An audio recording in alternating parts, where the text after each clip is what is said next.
Start. ठीक है, चलिए अब अपन आज नया टॉपिक देखेंगे लोक देवता। ठीक है, लोक देवता के ऊपर चर्चा करेंगे। लोक देवता,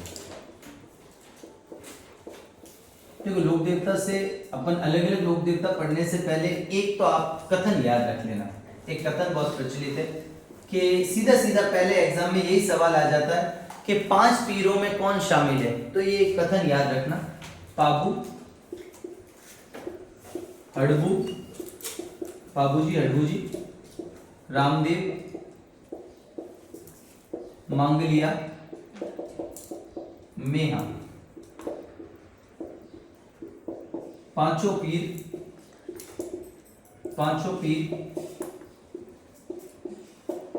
पधारिया, गोगा जी, जेहा।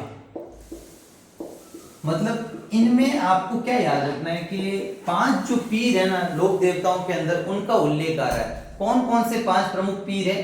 तो बाबूजी महाराज जो है राठौड़ है, हड़बूजी जो है वो आपके तंवर राजपूत, ये भी अपन को याद रखना, सांकला राजपूत है, रामदेव जी जो तंवर राजपूत है, मांगलिया मेहा जी है, और गोगा जी जो चौहान राजपूत है। तो ये सारे जो हैं आपको एक तो याद रखना। और इन्होंने अपने अपने क्षेत्र में बहुत बढ़िया काम किया। किन्हीं ने गौ रक्षा के लिए अपने प्राण न्यौछावर कर लिए, किन्हीं ने समाज में जो है वो भेदभाव को हटाने के लिए, जातीय भेदभाव को हटाने के लिए काम किया।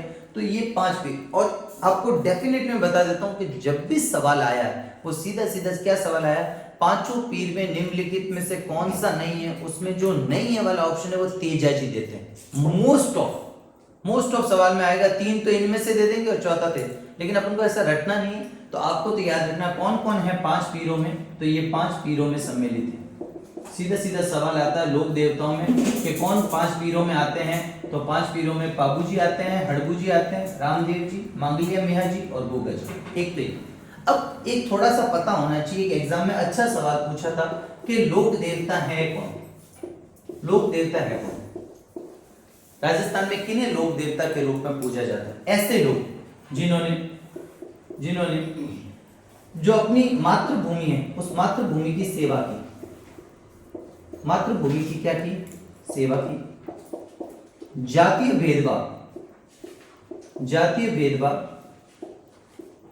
भेदभाव का क्या किया? विरोध।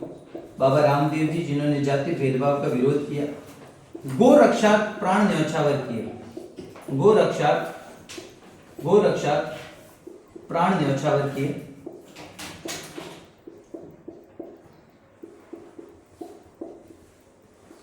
और परोपकार की नीति यानी लोगों का उपकार, परोपकार की नीति का अनुसरण किया। परोपकार की नीति का अनुसरण। इन लोगों को, इन महापुरुषों को ही हम क्या कहते हैं? ये काम करने वाले जो महापुरुष हैं, उन महापुरुषों को ही हम क्या कहते हैं? लोक देवता कहते हैं। तो राजस्थान में लोक देवता जो है उन्होंने क्या किया? जातीय भेदभाव का विरोध किया, अपने क्षेत्रीय भूमि, अपने मातृभूमि की सेवा की, वहां के लोगों की सेवा की, और साथ ही साथ गायों की रक्षा के लिए बहुत सारे लोक देवता ऐसे आप पढ़ेंगे जिन्होंने गो रक्षा का अपने प्राण न्यौछावर कर दिए। और परोपकार की नीति यानी दूसरों का उपकार करने की नीति। एग्जाम में सवाल क्या आया था? एग्जाम में सवाल आया था कि भक्त लोक देवता के पास जाते हैं, पहले उसमें 3 कथन दिए थे। पहला कथन था कि अपना जो विश्वास होता है उस विश्वास के कारण बहुत संख्या में लोग वहां जाते हैं। मतलब सवाल ये कि लोक देवता के संबंध में सही कथन का चयन कीजिए। तो एक तो है कि जो भक्त हैं वो विश्वास के कारण लोक देवता के पास जाते हैं, बिल्कुल सही है, विश्वास के कारण जाते हैं। दूसरा होता है लोक देवता उनकी दैनिक समस्याओं का निवारण करते हैं, या उसमें तो करते हैं, अपने छोटा कुछ भी हो जाता है सब हाथ दुख के पैर दुख के लोक देवता के पास जाते हैं, मान्यता ऐसी है कि ठीक होता है। और तीसरा है कि लोक देवता उनको व्यक्तिगत मुक्ति के जो है साधन बताते हैं, व्यक्तिगत मुक्ति का जो है मार्ग बताते हैं। क्या बताते हैं व्यक्तिगत मुक्ति का? ये नहीं, व्यक्तिगत मुक्ति का मार्ग कौन बनाते हैं? संत संप्रदाय वाले लोक देवता क्या करते हैं? एक तो आपको जो है भक्त वहां पर विश्वास के कारण जाते हैं। ठीक है, भक्तों में जो होता है आस्था है उनके प्रति, तो एक तो आस्था के कारण जाते हैं, उनकी जो दैनिक सामान्य समस्या है उनके निवारण के लिए जाते हैं। और तीसरा जो हो जाएगा आपको याद रखना, व्यक्तिगत मुक्ति का ज्ञान नहीं देते। ठीक है, व्यक्तिगत मुक्ति के उपदेश इत्यादि कहाँ पे दिए हुए हैं? संतों द्वारा दिए गए कि किस प्रकार मोक्ष का साधन उन्होंने बताया। तो ये एक तो बात याद रखना एग्जाम में। ठीक है, चलिए अब अपन प्रमुख प्रमुख लोक देवताओं की चर्चा करेंगे। तो आज सबसे पहले अपन जिस लोक देवता की चर्चा करेंगे उनका नाम है गोगा जी। कौन से लोक देवता है? गोगा जी। अपन फैक्ट को देखो किस तरीके से पढ़ना है लोक देवता को, वो आपको बता देता हूँ। ठीक है, गोगा जी। वैसे मोस्ट ऑफ में आप सबको पता है बड़ी बड़ी बातें, कुछ नए फैक्ट हो तो आप उसको ऐड कर लेना, बाकी आपके दिमाग में काफी फैक्ट तो पता है क्योंकि शुरुआत से अपन लोक देवता पढ़ते आए। तो आपको लोक देवता में एक तो जीवन परिचय पढ़ना है, उनके अंदर कुछ विशेष शब्दावलियां वो पढ़ना है, उनकी जो बेसिक स्टोरी है, जो कहानी है वो थोड़ी बहुत याद होनी चाहिए, और उनके मंदिर कहाँ है वो याद होने चाहिए। 4 भाग में आप लोक देवता को पढ़ते हो। तो पहले सबसे पहले हमेशा आएगा जीवन परिचय। क्या आएगा? जीवन परिचय। जीवन परिचय। गोगा जी जो है इनका जन्म 946 ईस्वी में कब हुआ? 946 ईस्वी कहाँ हुआ? ददरेवा। ददरेवा, और ददरेवा कहाँ पर है? चूरू। ददरेवा चूरू में इनका क्या हुआ? जन्म हुआ। तो लोक देवता का जो गोगा जी है महाराज, गोगा जी महाराज का जन्म कहाँ पर हुआ? 946 ईस्वी ददरेवा चूरू के अंदर इनका जन्म हुआ। और जो तिथि है जिस दिन जन्म हुआ वो अपन सब जानते हैं कौन सी है? भाद्रपद माह। और भाद्रपद में भी कौन सा? कृष्ण पक्ष। और कृष्ण पक्ष भी कौन सा? नवमी, जिसको अपन गोगा नवमी कहते हैं। ठीक है, भाद्रपद कृष्ण नवमी यानी गोगा नवमी। गोगा नवमी के दिन इनका क्या हुआ है? जन्म। ये कौन से राजपूत हैं? तो ये हैं आपके चौहान। चौहान राजपूत है। कौन से राजपूत है? चौहान राजपूत। और चौहान में भी कौन से? नागवंशी। नागवंशी चौहान राजपूत। बेसिक बेसिक बातें कर रहे हैं। ठीक है, नागवंशी चौहान राजपूत। इनके पिता की बात करें, पिता का नाम एग्जाम में, ये अभी रिसेंट किसी एग्जाम में पूछा था शायद सीईटी में। पिता का नाम है जेवर सिंह। तो पिता वगैरह नाम याद रखना सबके, जेवर सिंह। माता का नाम है बाछल देवी। बाछल देवी या बाछल देवी एक ही बात है, बाछल देवी। यहां तक याद रह जाएगा। इनकी पत्नी इनकी पत्नी का नाम है सरियल। क्या है? सरियल। ये इनकी पहली पत्नी है। पहली पत्नी। ठीक है, पहली पत्नी। इनका संबंध उत्तर प्रदेश से। संबंध कहां से? उत्तर प्रदेश से। इनकी पत्नी का संबंध कहां से? यूपी से, उत्तर प्रदेश। एक बात अपन नोट में याद रखेंगे यहीं पर कि गोगा जी जो है उनके, गोगा जी के राजस्थान के बाद सर्वाधिक जो भक्त है, गोगा जी के राजस्थान के बाद जो सर्वाधिक भक्त है वो कहां से हैं? यूपी से आते हैं। कहां से आते हैं? यूपी से, उत्तर प्रदेश से आते हैं। तो गोगा जी के सबसे ज्यादा जो भक्त हैं वो राजस्थान से, और दूसरे सर्वाधिक भक्त कहां से आते हैं? यूपी से आते हैं, इनके ससुराल से। इनका ससुराल यूपी में पड़ता था, सरियल या सुरियल, दोनों ही नाम याद रखना। ये इनकी पहली पत्नी थी। जो यूपी से आते थे ना भक्त, वो मोस्टली पीले रंग के वस्त्र पहनते हैं। पीले रंग इनकी पहचान है, पीले रंग के वस्त्र में आते हैं, और इन्हें पूर्व दिशा से आने के कारण पूर्विया कहते हैं। तो सवाल आ जाएगा, उत्तर प्रदेश से आने वाले किस लोक देवता के भक्त पूर्विया कहलाते हैं? तो किसके भक्त पूर्विया कहलाते हैं? गोगा जी के। एक बात तो ये क्लियर हो, दोबारा सुन लेना। गोगा जी का जन्म 946 ईस्वी में ददरेवा कहां पर है? चूरू में, वहां इनका जन्म हुआ। तिथि भाद्रपद कृष्ण नवमी यानी गोगा नवमी के दिन। गोगा जी चौहान राजपूत है। चौहान में भी अगर गोत्र पूछे तो नागवंशी चौहान राजपूत है। पिता जेवर सिंह, माता बाछल देवी। इनकी पत्नी का नाम सरियल है, जो इनकी पहली पत्नी थी, उत्तर प्रदेश से संबंध रखती है। गोगा जी जो है उनके राजस्थान में सबसे ज्यादा भक्त राजस्थान के, दूसरे सबसे ज्यादा भक्त कहां के हैं? राजस्थान के बाद लिखा है, मतलब सेकंड सर्वाधिक भक्त कहां से आते हैं? वो आते हैं यूपी से। और यूपी से आने वाले अधिकांश भक्त जो है वो कैसे रंग के वस्त्र पहनते हैं? और पूर्व दिशा से आने के कारण ये कैसे कहलाते हैं? पूर्विया कहलाते हैं। कैसे भक्त? पूर्व। दूसरी बात करते हैं, गोगा जी की जो मेन पत्नी है जिनका एग्जाम में पूछा जाता है, उनका नाम है केलम देवी। केलम देवी। ये जो है ये कोलूमंड की राजकुमारी, कोलूमंड। और कोलूमंड फलोदी, जोधपुर। अब कई जगह एक बैठता तो नहीं है, लेकिन फिर भी आप याद रख लो, इनको बताते हैं बूढ़ो जी की पुत्री। ये तथ्य बैठता तो नहीं है, लेकिन आप याद रख लेना, बूढ़ो जी की पुत्री थी। केलमदेव, ये गोगा जी की दूसरी पत्नी, ठीक है। अब विशेष क्या यहाँ से एक कहानी, यहाँ से एक थोड़ी सी आप याद रखना, कहानी मैं बता देता हूँ एक छोटी सी, साथ ही साथ अपन कवर करते चलेंगे जीवन परिचय में, फिर एक साथ में पूरी समग्र कहानी पर बात करेंगे। गोगा जी की जो पत्नी है केलमदेव, उन केलमदेव को सर्पदंश हो गया था, मतलब सांप ने उनको काट लिया था। जब सांप ने काट लिया तो गोगा जी को आ गया गुस्सा, भाई मेरी मंगेतर, मेरी जिससे सगाई हो रखी उसको सांप ने काट लिया, ये तो बड़ी समस्या कर दी। तो फिर गोगा जी क्रोधित हो जाते हैं, और क्रोधित होकर एक तेल की कढ़ाई लेते हैं और उसमें गर्म सा खौलता तेल डाला जाता है। और गोगा जी जो है, उनके जो गुरु थे गोरखनाथ, उन्होंने उनको नाग यानी कि सर्पों की एक शिक्षा दी थी। तो वो जो शिक्षा थी उनके पास में, उस शिक्षा से वो मंत्रों का उच्चारण करने लगते कि मेरे, जो फिल्मों में अपन देखते हैं ना, सांप आता है वापस वो जहर चूसता है वापस उसका, वैसा सीन हो रहा है कि सांप आ रहे हैं और गर्म कढ़ाई में आकर गिर रहे हैं, जैसे जैसे गोगा जी मंत्रों का उच्चारण कर रहे हैं। तो ऐसे बहुत सारे सांप आकर गिर रहे हैं। तो नागों के देवता होते हैं जिनका नाम है तक्षक, वो प्रकट होते हैं, और वो तक्षक प्रकट होकर कहते हैं कि बाबू जी क्यों कर रहे हो ऐसा। तो बोले देखो मेरी पत्नी को काट दिया, कि कोई नहीं, मैं इनको सही कर देता हूँ, इनका जो जहर है वो सही कर दिया जाता है, इसका उपचार कर लेते हैं, जहर को चूस लेते हैं। तो उसको जहर को हटा दिया और गोगा जी को आशीर्वाद दिया कि आप आज से क्या कहलाएंगे, नाग देवता, यानी नागों के देवता।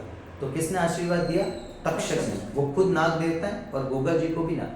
तो राजस्थान में नागों के देवता के रूप में कौन से लोक देवता जाने जाते हैं, एक बात तो ये क्लियर। तो पूरी स्टोरी को शॉर्ट में अपन कैसे लिखेंगे, इनको केलमदेव को सर्पदंश हुआ, केलमदेव को सर्पदंश, सांप ने काटा, सांप ने काटा। गोगा जी ने मंत्रों का उच्चारण किया, गोगा जी ने मंत्र उच्चारण किया। ये कहानी भी अपन याद रख लेंगे थोड़ी। सर्प जो है वो, सर्प गरम तेल की कढ़ाई में, गरम तेल की कढ़ाई में आकर गिरने लगे, गिरने लगे। नागदेव तक्षक, नागदेव तक्षक राज प्रकट हुए, केलमदेव को ठीक किया, केलमदेव को ठीक किया। गोगा जी को नागों का देवता का आशीर्वाद दिया, नागों के देवता का क्या दिया, आशीर्वाद दिया। यहां तक की बात याद रखें। तो अभी तक अपन ने जो बात करी उसको अच्छे से समझ लो। केलमदेव कौन है, गोगा जी की पत्नी है, और जो फलोदी के कोलूमंड, जोधपुर वर्तमान में तो फलोदी में पड़ता है, लेकिन कोलूमंड याद रखना, बूढ़ो जी की पुत्री। एक बार केलमदेव को सर्पदंश हुआ और गोगा जी जो है उन्होंने मंत्रों का उच्चारण किया, सांप आकर गर्म तेल की कढ़ाई में गिरने लगे, तक्षक प्रकट हुए, इनका उपचार किया गया, ठीक हो गए, और बाद में इनको नागों के देवता का क्या दे दिया, आशीर्वाद दे दिया। यहाँ तक की बात आपको समझ में आती है। आगे बढ़ते हैं। गोगा जी जो है, अपन ने गोगा जी की जन्म तिथि देख ली, वो कौन से राजपूत ये देख ली, माता पिता और पत्नी तक बात देख ली। गोगा जी के पुत्र, गोगा जी के पुत्र का नाम है केसरिया कौर। क्या नाम है, केसरी। ये अपने आप में एक लोक देवता है, इनके बारे में आगे अपन पढ़ेंगे और अच्छे से, ठीक है। केसरिया कौर ये अपने आप में एक लोक देवता है। गोगा जी के पोते का नाम भी मैंने एग्जाम में देखा है, तो वो भी पूछा गया, सामंत चौहान, कथन में पूछा गया था। तो सामंत चौहान गोगा जी के पोते का नाम है, ये भी याद रखना। पुत्र कौन है, केसरिया कुंवर, जो अपने आप में लोक देवता है, और पुत्र जो है वो कौन है, गोगा जी के गुरु। गुरु का इंपॉर्टेंट नाम याद रखना, अभी तक का जो इंपॉर्टेंट है गुरु, गुरु का नाम है गोरखनाथ जी। क्या नाम है, गोरखनाथ जी। और गोरखनाथ जी ने ही गोगा जी जो है उनको शिक्षित किया। गोगा जी को, गोगा जी इनके आशीर्वाद से जन्मे। कहता है गोगा जी का जन्म जो है वो किसके आशीर्वाद से हुआ है, तो गोरखनाथ जी के आशीर्वाद से गोगा जी का जन्म हुआ। गोगा जी, एक सवाल और एग्जाम में पूछा गया था, वो याद रखना, गोगा जी के सहयोगी, सहयोगी, गोगा जी के दो सहयोगी का नाम मिलता है, एग्जाम में आया और रिसेंट एग्जामों में। एक नाम आता है बज्जू कोतवाल, एक नाम आता है बज्जू कोतवाल, एक नाम आता है जवाहर पांड्या। जवाहर, हार्दिक पांड्या ने जवाहर पांड्या, ठीक है, जवाहर पांड्या, और एक आता है बज्जू कोतवाल। ये क्या है, ये दोनों गोगा जी के सहयोगी हैं। गोगा जी के गुरु का नाम क्या है, गोरखनाथ जी, जिनके आशीर्वाद, ये स्टोरी भी पूरी चर्चा करेंगे। गोगा जी के दो सहयोगी है, बज्जू कोतवाल और दूसरा कौन है, जवाहर पांड्या। ठीक है, स्टोरी बाय स्टोरी चल रही है। एक सवाल और पूछा गया, गोगा जी का घोड़ा, और गोगा जी के घोड़े का नाम एक तो मिलता है गोगा बप्पा, और एग्जाम में जो आया वो आया था ये जावड़िया। तो ये इंपॉर्टेंटली याद रखना कि जावड़िया किसका घोड़ा है, नीला घोड़ा है, नीला घोड़ा, और ये किसका घोड़ा है, ये याद रखना, नीला घोड़ा जो है वो गोगा जी का घोड़ा है जिसका नाम है जावड़िया। ये नाम किसने दिया, ये दिया कर्नल टॉड, बताते हैं कर्नल टॉड के अनुसार। किसके अनुसार, कर्नल टॉड। तो सवाल पूछ ले, कर्नल जेम्स टॉड के अनुसार जो है गोगा जी के घोड़े का क्या नाम था, तो गोगा जी के घोड़े का नाम है जावड़िया। वैसे गोगा जी का घोड़ा जो है उसका नाम है गोगा बप्पा। दो गोगा जी के सहयोगी है, बज्जू कोतवाल और दूसरा कौन है, जवाहर पांड्या। ये सारे फैक्ट आपको अच्छे से याद रखने हैं। और बात आती है गोगा जी के दो मौसेरे भाई क्यों आ रहे हैं, सारी स्टोरी जब मिलेगी तब आपको लगेगा कि जिन जिन के नाम लिखा है जा रहे हैं वो सारे इंपॉर्टेंट है। अर्जुन, वैसे यूं उस समय अर्जुन बोलते थे सर्जन, लेकिन अर्जुन सुरजन है, एक अर्जुन है दूसरा सुरजन है, लेकिन मारवाड़ी में या राजस्थानी में बोलते हैं तो अर्जुन सर्जन। ठीक, एक तो ये याद रखना। और इनकी माँ यानी कि गोगा जी की जो मौसी है, मौसी का नाम है काचल देव। जितना याद रह जाए फैक्ट वो याद रख लेना। मौसी के भाई है और मौसी है, बाचल दे तो गोगा जी की माता है, और मौसी का नाम है काचल दे, जिनसे दो पुत्र, इनकी वजह से गोगा जी की मृत्यु होगी। अपन देखेंगे कैसे। एक तो ये बात होगी। अब गोगा जी किसके समकालीन है, एक ये इंपॉर्टेंट पूछा जाता है। गोगा जी एक मुस्लिम आक्रमणकर्ता के समकालीन है, महमूद गजनवी। कौन है, महमूद गजनवी। महमूद गजनवी के समकालीन। तो किसके समकालीन है गोगा जी, महमूद गजनवी। आप सब जानते हो महमूद गजनवी जिन्होंने भारत में कई मंदिर लूटे थे, उस महमूद गजनवी की बात कर रहे हैं। सोमनाथ मंदिर का जिसने लूटा था उस महमूद गजनवी की बात कर रहे हैं। आइकनोक्लास्ट कहते हैं, मूर्ति भंजक। इस्लाम धर्म का प्रचार प्रसार करने के उद्देश्य से और लूटपाट के उद्देश्य से ये इस क्षेत्र में आए थे। तो महमूद गजनवी के समकालीन है, लगभग 1017-18 के ईस्वी के आसपास का। तो गोगा जी का जन्म भी अपन ने देखा 946, और इनके साथ में गोगा जी का युद्ध भी होगा, आगे चर्चा करें। तो देखो ध्यान से, गोगा जी के पुत्र का नाम है केसरी फूल, जो अपने आप में एक लोक देवता के रूप में। पोते का नाम सामंत चौन, याद रहे तो ठीक है, नहीं तो कोई दिक्कत नहीं। गुरु याद रखना, गुरु है गोगा जी के गोरखनाथ जी, और गोरखनाथ जी के आशीर्वाद से ही गोगा जी का क्या हुआ, जन्म हुआ। दो सहयोगी के नाम, रिसेंट एग्जाम में ये सवाल पूछा जा रहा है कि बज्जू कोतवाल व जवाहर पांड्या जो है वो किसके सहयोगी। जैसे बाबू जी के पूछे जाते हैं, रामदेव जी के पूछे जाते हैं, चांदा डेमा हरमल जो बाबू जी के, वो रत्ना राय का एक है, रामदेव जी का। तो वैसे वैसे इनके जो सहयोगी कौन है, बज्जू कोतवाल और जवाहर। दूसरी बात, इनके दो मौसेरे भाई है जो इनकी मृत्यु का आगे कारण बनेंगे, अर्जुन और सुरजन। मौसी का नाम गोगा जी किसके समकालीन है, महमूद गजनवी। घोड़ा, ये एग्जाम में रिसेंट किसी में एग्जाम में सवाल पूछा गया था कि गोगा जी के घोड़े का क्या नाम है, जावड़िया। किसके अनुसार, कर्नल। कुछ लोग ये मानते हैं कि कर्नल जेम्स टॉड के घोड़े का नाम भी जावड़िया था। ये भी फैक्ट दिमाग में याद रखना। गोगा जी के घोड़े का नाम वैसे गोगा बप्पा याद रखना है, कर्नल टॉड के अनुसार गोगा जी के घोड़े का नाम क्या है। आजकल घोड़ों के नाम को मिलान भी करवाते हैं, मेन जो लोक देवता है ना उनके घोड़े के नाम आपको याद रखना है। ठीक है, आगे बढ़ते हैं, फिर पूरी फैक्ट स्टोरी एक साथ में पढ़ सुनेंगे। अभी आप पहले फैक्ट सारे लिख लो जहां से अपने एग्जाम में सवाल बनेगा। ये तो हो गया सा आपका गोगा जी का जीवन परिचय। ठीक है, अब कुछ विशेष जो शब्दावली है उसकी चर्चा कर लेते हैं। विशेष तथ्य, जीवन परिचय मतलब उनके सगे संबंधी सारे बता दिए, कौन कौन उसके ऑल अराउंड थे वो सारे। अब कुछ विशेष तथ्य वो याद रखना। सबसे पहला, गोगा जी का थान।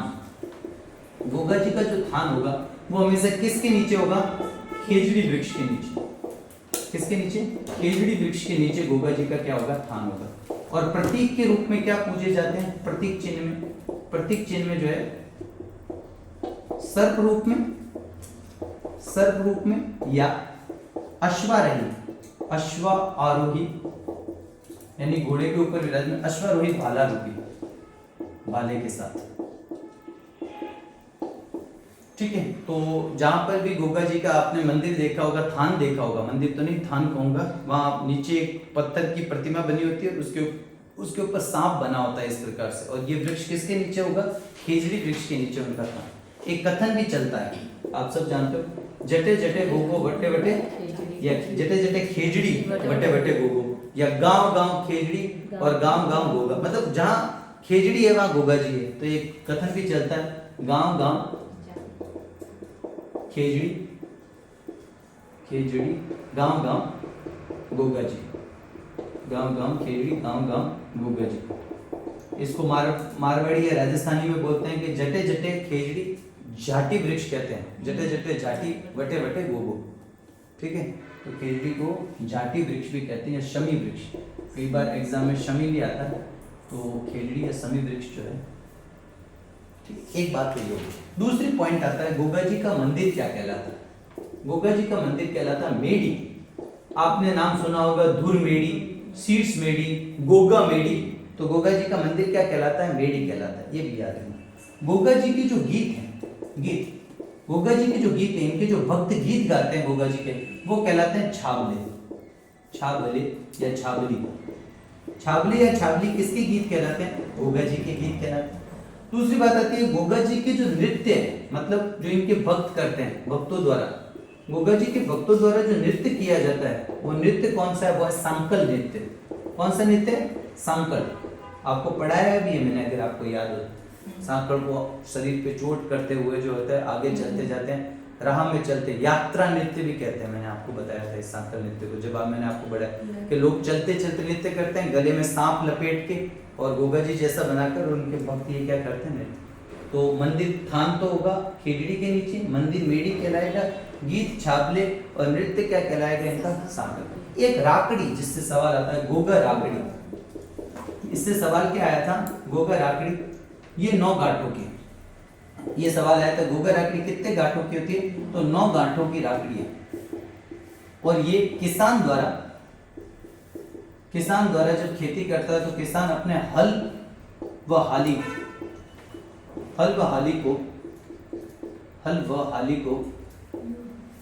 को बांधता है, यानी दोनों को बांधता है।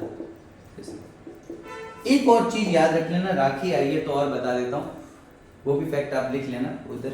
जहां अपन ने गोगा जी का घोड़ा लिखा ना, जावड़िया, जो रक्षाबंधन पर राखियां बांधी जाती है ना, भाई बहन जो, मतलब बहन द्वारा भाई की कलाई पर जो राखी, वो राखियां को फेंका नहीं जाता, उनको क्या किया जाता है, खोल दिया जाता है, और जो गोगा जी का जो घोड़ा है, जो जावड़िया, उस जावड़िया के पैर पे बांधा जाता है। तो ये भी एक फैक्ट याद रखना कि जो रक्षाबंधन की राखियां होती है वो किसके पैर पे बांधी जाती है, तो गोगा जी के घोड़े जावड़िया या गोगा बप्पा के पैर पे। जबकि ये जो राकड़ी है, ये किसान अपने खेती करने से पूर्व अपने हल और अपना हाली जो है, उस दोनों को जो क्या करता है, 9 गांठ। सवाल क्या आया हुआ है कि गोगा राकड़ी कितने गांठों की, ये सवाल आया हुआ है एग्जाम में। तो 9 गांठों की राकड़ी, जिसको मान्यता है कि ऐसा करने से उसकी अच्छी कृषि होती है, अच्छी खेती होती है। ये भी आपका फैक्ट पूरा हो गया। फिर बात आती है गोगा जी का, गोगा जी का जो है आपका, जिसको अपन कहते हैं फड़। तो गोगा जी का फड़ जो है, फड़ वाचन, फड़ वाचन जो होता है गोगा जी का, गोगा जी की जो फड़ वाचन होता है, वो कौन से वाद्य यंत्र पे होता है, ये याद रखना। 2 वाद्य यंत्र का नाम आता है, एक आता है डेरू, एक तो आता है डेरू वाद्य यंत्र, पूरा लिख देता हूं वापस, डेरू, एक है डेरू वाद्य यंत्र, और एक कौन सा वाद्य यंत्र है आपका, डेरू के अलावा एक हो जाएगा मांदल वाद्य यंत्र। तो मांदल व डेरू वाद्य यंत्र पर किसकी फड़ का वाचन किया जाता है, गोगा जी की, ठीक है। कोई विशेष भोपों का नाम नहीं आता, तो मैंने आपको बता दिया, गोगा जी के फड़ का वाचन डेरू या मांदल वाद्य यंत्र। तो अभी तक की जो भी फैक्ट है वो सारे अपन ने एक बार लिख दिए, दोबारा सुन लो। थान जो होगा वो तो खेजड़ी के नीचे होगा, प्रतीक के रूप में गोगा जी की सर्प के रूप में प्रदर्शित की होगी, पत्थर पे एक छोटी, या फिर गोगा जी को अश्वारोही यानी घोड़े पे सवार, हाथ में भाला, और प्रतीक के रूप में सांप जो है उसको अंकित किया जाएगा। दूसरी बात आती है, मंदिर इनका मेडी कहलाएगा। तो किस लोक देवता का मंदिर मेडी कहलाता है, फेमस मंदिर गोगा मेडी, आप जानते हो, याद रह जाएगा। गीत इनके क्या कहलाते हैं, छाबली या छाबली कहलाते हैं। इनके जो भक्त होते हैं उनके द्वारा गोगा जी की आराधना में जो नृत्य किया जाता है उसे सांकल नृत्य कहते हैं, ये याद रख लेना। गोगा जी की रात्रि 9 गांठों की होती है, किसान हल और हाली दोनों को बांधता है। गोगा जी की फड़ का वाचन डेरू या फिर मांदल वाद्य यंत्र पर, जब वाद्य यंत्र पढ़ेंगे तो इनके बारे में भी अच्छे से चर्चा करेंगे, ठीक है। आगे बढ़ते हैं। अब तीसरी बात जो आती है अपने पास में, वो आती है गोगा जी के उपनाम। क्या आते हैं, गोगा जी के उपनाम। ये अलग से लिखवा रहा हूं मैं, जीवन परिचय में भी डाल सकते थे, लेकिन यहाँ बता रहा हूँ ताकि आपको अलग से गोगा जी के उपनाम वाली याद। ठीक है, उपनाम क्या क्या है? सबसे पहला उपनाम इन्हें कहते हैं बांगड़ का राजा। बांगड़ का राजा। सवाल आता है गोगा जी को लोकगीतों में क्या कहा गया है? तो गोगा जी को लोकगीतों में कहा गया बांगड़ का राजा। लोकगीतों में गोगा जी को किसका अवतार कहा गया? गोगा जी को कहा गया विष्णु का अवतार। किसका अवतार कहा गया? विष्णु का अवतार कहा गया। गोगा जी को किसका अवतार कहा गया? गोगा जी को नागराज का अवतार। नागराज का अवतार। नागराज का अवतार या नागों के देवता। नागों के देवता कौन मानता है ऐसा? हिंदू। हिंदू गोगा जी को क्या मानते हैं? तो हिंदुओं द्वारा जो होता है हिंदुओं द्वारा जो होता है गोगा जी को नागराज का अवतार माना जाता है।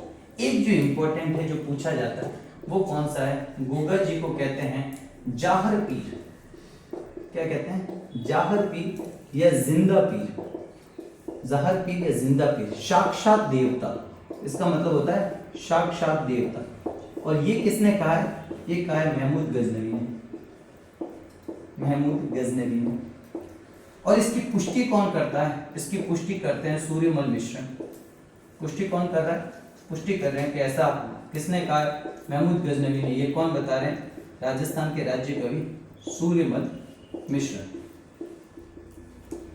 एक गोगा जी को कहा जाता है गोरक्षक देवता, क्योंकि गायों की रक्षा के लिए इन्होंने बलिदान दिया, तो ये कैसे हैं? गोरक्षक देवता। और एक गोगा जी को कहा जाता है गोगा पीर। गोगा जी को गोगा पीर कौन कहते हैं? मुस्लिम कहते हैं। कौन से मुस्लिम कहते हैं? कायम खानी। कायम खानी मुसलमान। कायम खानी मुस्लिमों द्वारा जो होता है गोगा जी को क्या कहा जाता है? गोगा जी को कहा जाता है गोगा पीर। क्यों कहते हैं? कारण गोगा जी की जो 17वीं पीढ़ी थी, अब देखो पीढ़ी ऊपर नीचे हो सकती है, लेकिन मत आना ऐसा मैंने 21वीं देखी 22वीं, अपने बस याद रखने के लिए। गोगा जी की जो 17वीं पीढ़ी थी उसमें एक व्यक्ति हुआ जिनका नाम था कर्म सिंह। इनको बाद में मुसलमान बना दिया गया, ये मुसलमान बन गए। और ये कर्म सिंह की वंशज क्या कहलाए? कायम खानी। कायम खानी मुस्लिम कहलाए। तो इस वजह से जो कायम खानी मुस्लिम है कहलाए। आज भी अपन सब जानते हैं गोगा मेडी के अंदर जो पुजारी होते हैं वो कौन से होते हैं? मुस्लिम होते हैं। तो हाँ, गोगा मेडी के अंदर मंदिर भी जो बना हुआ है गोगा मेडी, वो पूरे मकबरे नुमा आकृति में बना हुआ है। तो ये बात भी अपन याद, दोबारा बोल रहा हूँ मैं आपको फैक्ट। गोगा जी को क्या क्या कहते हैं? बांगड़। आपको पता है बांगड़ वाला क्षेत्र जो है, ठीक है, एक होता है बागड़, एक होता है बांगड़। तो ये कौन से में है? शेखावाटी क्षेत्र जो है बांगड़, यानी शेखावाटी, सीकर, चूरू, झुंझुनू, थोड़ा सा नागौर का हिस्सा, ये बांगड़ कहलाता है। तो बांगड़ का राजा। सवाल आ गया लोक गीतों में गोगा जी को किस नाम से पुकारा गया है? बांगड़ का राजा। दूसरी बात आ गई इन्हें विष्णु का अवतार, मेन इन्हें याद रखना है, इनको नागराज का अवतार। देखो विष्णु का अवतार बहुत सारे लोक देवता को बोलेंगे, पर आपको पता होना चाहिए किस किस को कहा जाता है। तो इनको भी विष्णु का अवतार, इनको नागराज का अवतार। मैंने बताया था तक्षक ने इनको आशीर्वाद दिया, इन्हें नागो। हिंदू इन्हें किसका अवतार मानते हैं? नागराज का। मतलब नाग देवता के, सर्वरक्षक देवता के रूप में इनकी पूजा कर रहे हैं। बाद में इन्होंने गाय की रक्षा के लिए अपने प्राण न्यौछावर कर लिए, तो गोरक्षक देवता। एक एग्जाम में आजकल सवाल का एक ट्रेंड बना है, निम्नलिखित में से कौन से गोरक्षक देवता है, उसमें आपके चयन करवाएंगे। तो ऑप्शन में मोस्टली क्या डालते हैं? गोगा जी, तेजा जी, पाबू जी और रामदेव जी। तो गोगा जी ने भी गायों की रक्षा के लिए प्राण न्यौछावर किए। पाबू जी आप सब जानते हो गायों की रक्षा के लिए, तेजा जी गायों की, रामदेव जी ने गायों की मतलब प्रत्यक्ष रूप से गायों की कोई रक्षा करके उन्होंने जीवित समाधि ली थी। अपन सब जानते हैं बाबा रामदेव जी ने समाधि, बाकी जो है वो गायों की रक्षा करते हुए वीर गति को प्राप्त हुए।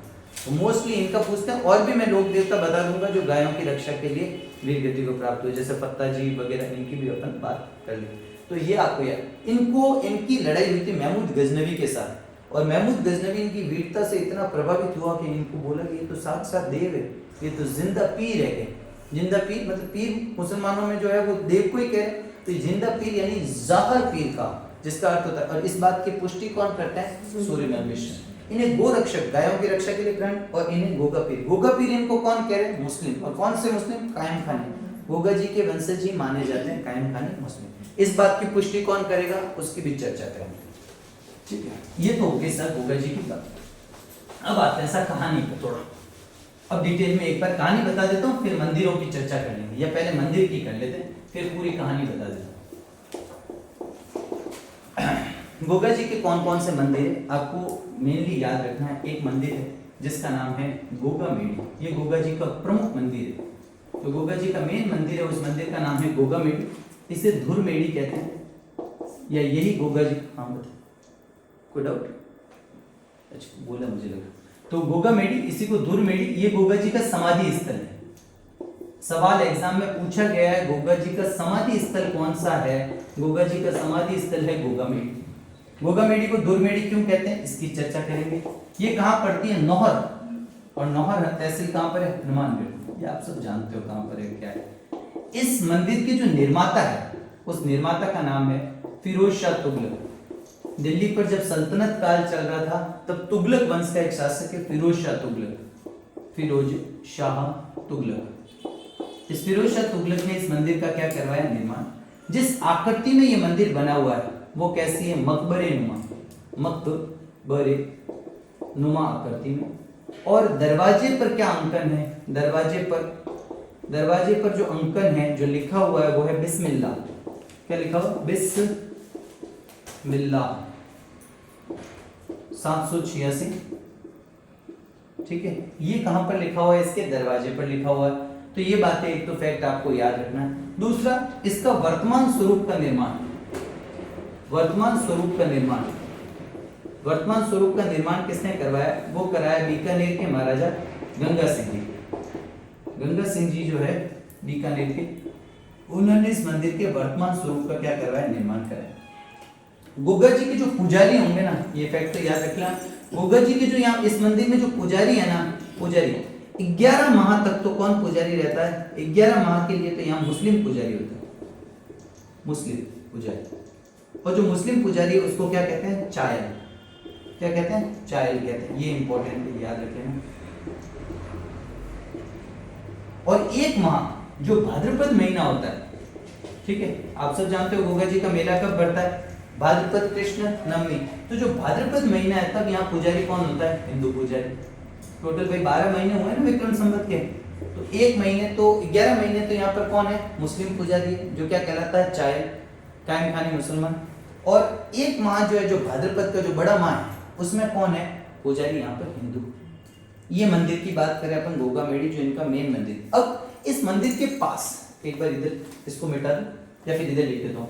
मंदिर के पास, ये जो मंदिर है, इस मंदिर के पास जो जंगली भूमि है, जहां पर वृक्ष वगैरह नहीं काटते थे, जंगली भूमि, मंदिर के पास जो जंगली भूमि है उसे क्या कहा जाता है? अरे भाई क्या नजारा छन छन। ठीक है, तो इस मंदिर के पास की जो जंगली भूमि है उसे क्या कहा जाता है? उसे कहा जाता है, एक तो दो नाम आता है, एक तो उसे कहा जाता है पणी। ठीक है, उसे क्या कहा जाता है? पणी कहा जाता है। एक जोड़ कहा जाता है, जोड़ कहा जाता है। एक पणी रोपणा, पणी रोपणा भी कहा जाता है। और दूसरा कौन सा कहा जाता है? जोड़ कहा जाता है। ठीक है, इस मंदिर के पास में ही, ठीक, इधर लिख देता हूं, इस मंदिर के पास एक बाग बना हुआ है। उस बाग का नाम है नौलब बाग। कौन सा बाग है? नौलब बाग। और ये नौलब बाग क्या है? ये इनके जो गुरु है ना, गोगा जी के गुरु गोरखनाथ, उन गोरखनाथ जी का तपस्या स्थल है। ये सारे सवाल आए हैं, गोरखनाथ जी का क्या है? तपस्या स्थल है। तो नौलब बाग का संबंध किससे है? गोगा जी से। और गोगा जी के गुरु जो है गोरखनाथ जी, उनका तपस्या स्थल है। ये आपको बातें एक तो पता होनी चाहिए।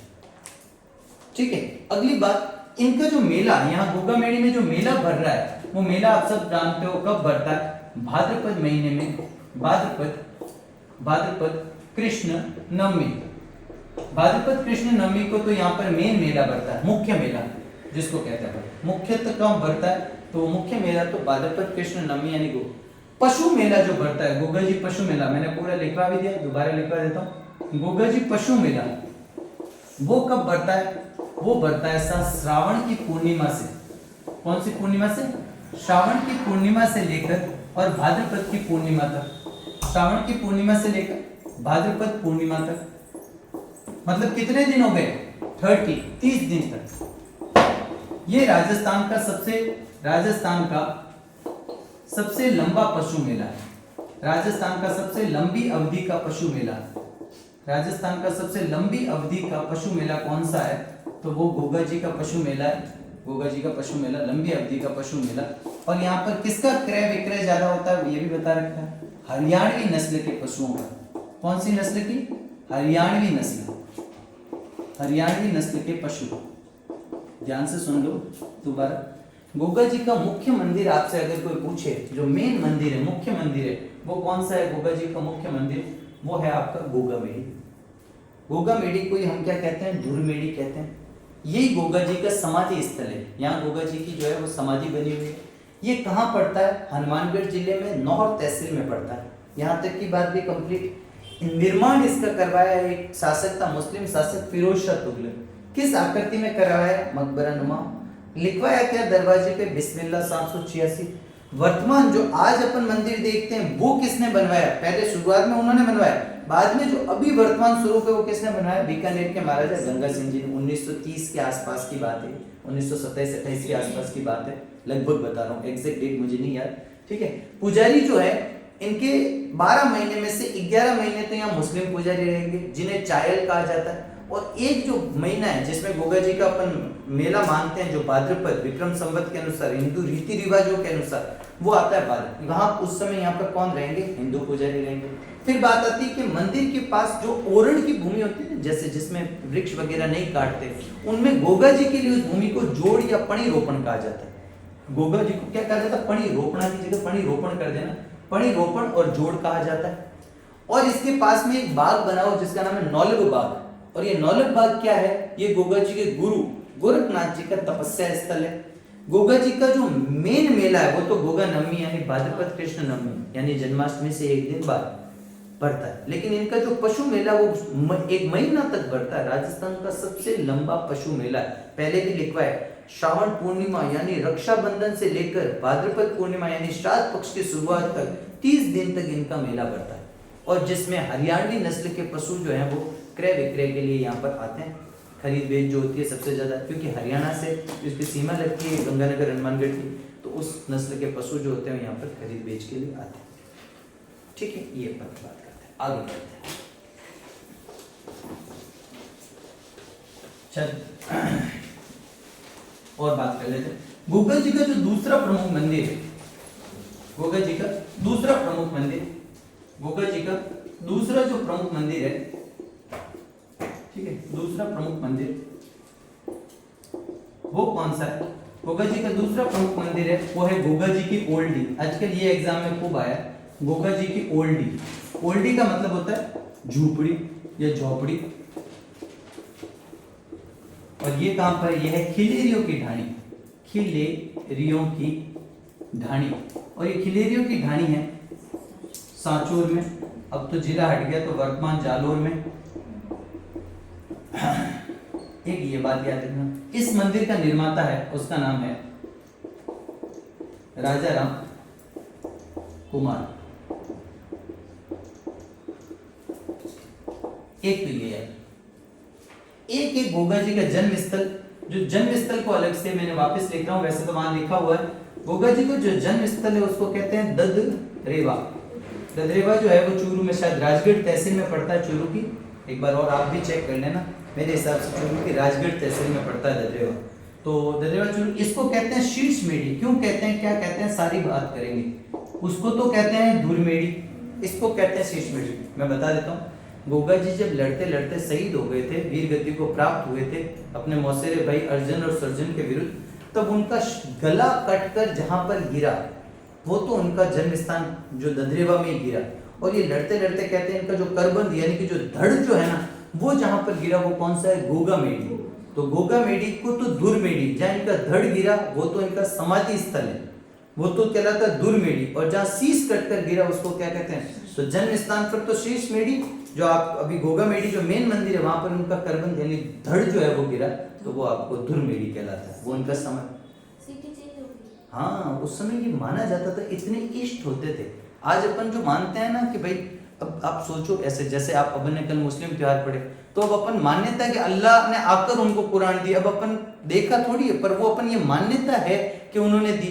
जैसे ये इतने अपने वो होते थे, इनका जो शौर्य है वो इतना होता था उस समय कि ये लड़ते लड़ते, इवन वो मूवी आप देख लो इनसे कितने साल बाद, जब अपन 1300 के आसपास में अपन जो पद्मिनी वाली स्टोरी पढ़ते हैं, तब अपन ने बात पढ़ी ना पद्मिनी वाली स्टोरी के अंदर उनके जो सेनापति होते हैं रावल रतन सिंह जी के, गोरा सिंह और बादल सिंह, तो उनका धड़ तब कटने के बाद वो, उसके अलावा अपन ठेठ कहाँ चले जाते हैं, राज सिंह जी के समय जो 1600-1700 के, तब सतरानियां अपना शीश काट कर दे रही है। सहल कवर की बात कर रहे हैं अपन, जब मैंने बताया था 1680 के आसपास में जब वो आक्रमण करता रहा, हाँ, रतन सिंह चुंडावत की पत्नी सलून, तो उस समय लोगों के पास जो सामर्थ्य होता था ना, भक्ति सामर्थ्य, आज तो कोई है ही नहीं भक्ति सामर्थ्य, उस समय ईमान ही नहीं। आज उस समय लोग, आज कहते हैं ना जाइंट मैन, पहले होते थे इतने बड़े बड़े इंसान 7-7, 8-8 फुट के, धीरे धीरे हम कम हुए, तो उस समय बड़े बड़े लोग होते थे, वास्तव में 7-7, 8-8 फुट के लोग हैं, हाँ, तो ठीक है, इस प्रकार के लोग होते थे। ये चलिए, मान्यता पर अपन को कभी संदेह नहीं करना है, ठीक है, चाहे वो किसी भी धर्म की हो, वो मान्यता है उस पर आपको संदेह, आपके विचार अलग हो सकते हैं, लेकिन मान्यताओं का, सर्व मान्यता का सम्मान अपने करना, चाहे कोई भी हो। एक तो बात हो गई। दूसरा एक और फैक्ट लिखवा देता हूँ, गोगा जी से संबंधित, फिर पूरी कहानी बताता हूँ एक साथ। गोगा जी से संबंधित ग्रंथ, गोगा जी से संबंधित ग्रंथ कौन कौन से, वो याद रख लेना। एक ग्रंथ आता है जो मेन पूछा जाता है एग्जाम में, उसका नाम है गोगा जीरा, गोगा जीरा रसावला, रसावला ग्रंथ या गोगा जीरा रावला, गोगा जी के रावले या गोगा जीरा रसावला, ये लिखा है बीटू मिया ने। क्या नाम है? बीटू मिया। बीटू सूजा करके मत आना, बीटू मिया। बीटू सूजा तो कौन है? राव जैतसी छंद जिसने लिखा वो है बीटू सूजा। तो एक तो एक याद रखना ग्रंथ, एक है गोगा जी या गोगा चौहानरी वीर गाथा, गोगा चौहानरी वीर गाथा, और वीर गाथा तो किसने लिखी है? चंदूदान चारण ने लिखी। और एक कहते हैं गोगा मेडी, गोगा मेडी नाम से ग्रंथ किसने लिखा है? वो लिखा है आशा दान बाहरट, बाहरट, ये सारे चारण हैं आशा दान। कैसे याद रख लोगे? गोगा जी का रसावला जो है वो तो आपको याद रखना है बीटू में। चौहान, गोगा चौहान वीर गाथा, वीर कौन था? आपने भी एक मूवी देखी होगी चंदू चैंपियन, तो ऐसे याद रखना चंदूदान चारण। और गोगा मेडी पे जाकर तो लोगों की आशा जगेगी ही, ठीक है, उनके काम होंगे, तो आशा दान बारट जो है, ठीक है, ये आप याद रख लेना। गोगा जी से संबंधित ग्रंथ है जो तीन। अब अपन आते हैं गोगा मेडी ग्रंथ है, हाँ, गोगा मेडी ग्रंथ किसने लिखा? आशा दान बारट ने लिखा, ठीक है, जिसमें गोगा मेडी के बारे में सारी बातें। अब अपन मेन मुद्दे एक और लिख लो, वो भी फिर अपन डिटेल में और बात कर लेते हैं। एक ग्रंथ है जो लिखा है जान कवि नियामत खान ने, उसका नाम है कायम रासो। इसमें भी गोगा जी के बारे में बात जानकारी मिलती है, कायम रासो, इसमें भी गोगा जी के बारे में जानकारी है, जो किसने लिखा है? जान कवि ने, पूरा नाम है नियामत खान। ये भी याद रख लेना, ये भी गोगा जी से संबंधित है। ये तो हो गया सा फैक्ट वाली बात। अब शुरू करते हैं स्टोरी स्टार्टिंग से, ठीक है, स्टोरी स्टार्ट। स्टोरी भी सुनी होनी चाहिए, मेरा ये मानना है कि फैक्ट के साथ साथ कई बार अगर स्टोरी से सवाल आ जाता है तो वो भी देखो। गोगा जी जो है, उनके पिता जेवर सिंह जी ददरेवा चूरू में रहते थे, माता उनकी बाछल दे। एक बार माता और पुत्र में जो अपने पत्नी और इसमें लड़ाई हो जाती है, पति पत्नी में, और उस समय जो है इनकी माँ बाछल दे जो है वो गर्भवती होती है। तो वो कहते हैं जेवर सिंह जी कि आप यहाँ से चले जाओ, आप अपने पियर चले जाओ। ये जा रहे होते हैं तो कहते हैं गोगा जी जो है वो इष्ट होते हैं, अपने माँ के गर्भ में होते हैं, तो उनको माँ के गर्भ में लगता है कि मैं अगर मेरा जन्म मेरे ननियाल में, उस समय ननियाल में जन्म होना अच्छा नहीं माना जाता कि मैं ननियाल में जन्म होगा तो लोग मुझे नाड़िया कहेंगे, मतलब नाड़िया कहते थे जिसका ननियाल। तो उन्होंने वहाँ उसी समय पेन हुआ उनके बहुत ज़्यादा, और वहीं उसी समय उनकी माँ को सर्पदंश हो गया। फिर माँ को थोड़े गाँव से बाहर निकले ही थे ददरेवा से, और सर्पदंश हो गया, वापस उनको लेकर आए यहाँ पे, उपचार किया उनका, और गोगा जी का जन्म कहाँ पर हुआ? गोगा जी खुद चाहते थे मेरा जन्म कहाँ हो? ददरेवा चूरू में, तो ददरेवा चूरू में ही गोगा जी। एक स्टोरी तो ये हल्की फुल्की याद रखना, जो दंत कथाएं इनको भी, जनश्रुति को भी आपको क्या करना है? याद रखना। दूसरी बात भी आगे बढ़ते हैं भाई, गोगा जी जो है उनका जन्म हुआ वो किसके आशीर्वाद से हुआ? तो वो कहते हैं गोरखनाथ जी। और गोरखनाथ जी जब इनके काफी टाइम तक संतान नहीं थी, तो एक खाद्य पदार्थ, एक खाने का पदार्थ दिया था जिसे कहते हैं गूगल, एक मीठा पदार्थ था गूगल, उसके खाने के कारण भी इनका जन्म होता है, तो इसलिए इनको कहा जाता है गुग्गो। गोरखनाथ जी का तो गो और अपने गूगल पदार्थ का गा, और दूसरा एक तथ्य और बोलते हैं कि गोरखनाथ जी का गो और गायों की रक्षा करने का गा, इन दोनों का नाम मिलकर इनका नाम बना गोगा। ये भी याद रह जाएगा, थोड़ी कहानी सी हल्की सी। फिर इनकी पत्नी वाली मैंने बात बता दी कि इनकी पत्नी केलम देव को सर्पदंश हुआ था, उनका इलाज, उनको जब वापस इन्होंने किया वो मंत्र उच्चारण किया, तब सांप आकर गिरने लगे, तक्षक देवता है पत्नी को बचाया इनके, और इनको नागों के देवता का आशीर्वाद। अब हुआ क्या, मेन स्टोरी क्या है, इनके जो मौसेरे भाई हैं उनका नाम है अर्जुन व सुरजन, और ये अर्जुन सिंह और सुरजन सिंह जो है दोनों, इन्होंने क्या किया, गोगा जी की गायों को क्या कर लिया, हड़प लिया उनके पास से, और गायों को हड़प कर मुस्लिम जो आक्रमणकारी था उसके सैनिक यानी महमूद गजनवी की सेना को बेच दिया। ये बात गोगा जी को पता चली। गोगा जी के टोटल 47 पुत्र थे, जो इन ग्रंथों के अनुसार बीटू मियाँ के 47 तो पुत्र थे और 60 भतीजे थे। इनकी और गोगा जी की छोटी मोटी सेना लेकर गोगा जी चिनाब नदी, यानी आप देखो ये उत्तर में तो है ही राजा, और चिनाब नदी और भी ऊपर है, यानी कि जो कश्मीर वाला जो क्षेत्र है उस क्षेत्र में, तो उत्तरी भारत के अंदर ये चिनाब नदी के पास में किससे लड़ाई कर रहे हैं, महमूद गजनवी से। 1024 ईस्वी के आसपास की घटना है। और महमूद गजनवी की सेना से जब इतनी वीरता से लड़ते हैं ये, जब ये बात महमूद गजनवी को पता चलती है तो वो इनको क्या कहते हैं, साक्षात देवता यानी जाहर पीर कहते हैं। ये बात हमें कौन बताते हैं, सूर्यमल मिश्र। इस बात की पुष्टि कहते हैं कि ये नाम किसने दिया है, ये नाम दिया है महमूद गजनवी। फिर ये यहाँ से लड़ाई करके अपनी गायों को छुड़ा के लेके आते हैं। वापस जब यहाँ पर आते हैं तो अर्जुन और सर्जन जो है वो इनको क्या करते हैं, भूमि विवाद में इनके दोनों के आपस में लड़ाई होती है, और बाद में गोगा जी की क्या हो जाता है, मृत्यु हो जाती है। तो गोगा जी का जहाँ पर लड़ते हुए शीश जहाँ पर गिरता है वो तो कौन सा है आपका, वो तो शीश मेढ़ी है, जो कहाँ पर है आपकी ददरेवा चूरू, और जहाँ धड़ गिरता है वो धुर मेढ़ी है, वो कहाँ पर है, ये है स्टोरी। तो अर्जुन सर्जन का रोल समझ में आ गया। अब इस पूरी कहानी को एक बार शॉर्ट में अपन लिख लेंगे, ठीक है। गोगा जी के जो मौसेरे भाई, जो काचल देवी के मौसेरे भाई, और मौसेरे भाई का नाम क्या है, एक तो अर्जुन और एक है सर्जन, ठीक है। इन्होंने गोगा जी की गायों को महमूद गजनवी को बेच दिए।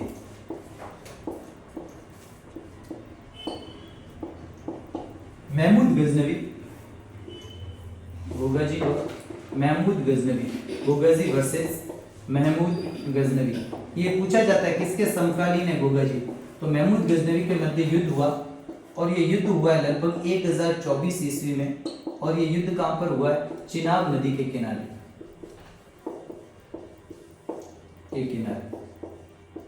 देखो फैक्ट से कई बार सवाल आ जाते हैं। गोगा जी के इसमें 47 पुत्र व 60 भतीजे इनके साथ थे, ये भी आप याद रखें ना, ठीक है। बाद में अर्जुन व सर्जन से गोरक्षार्थ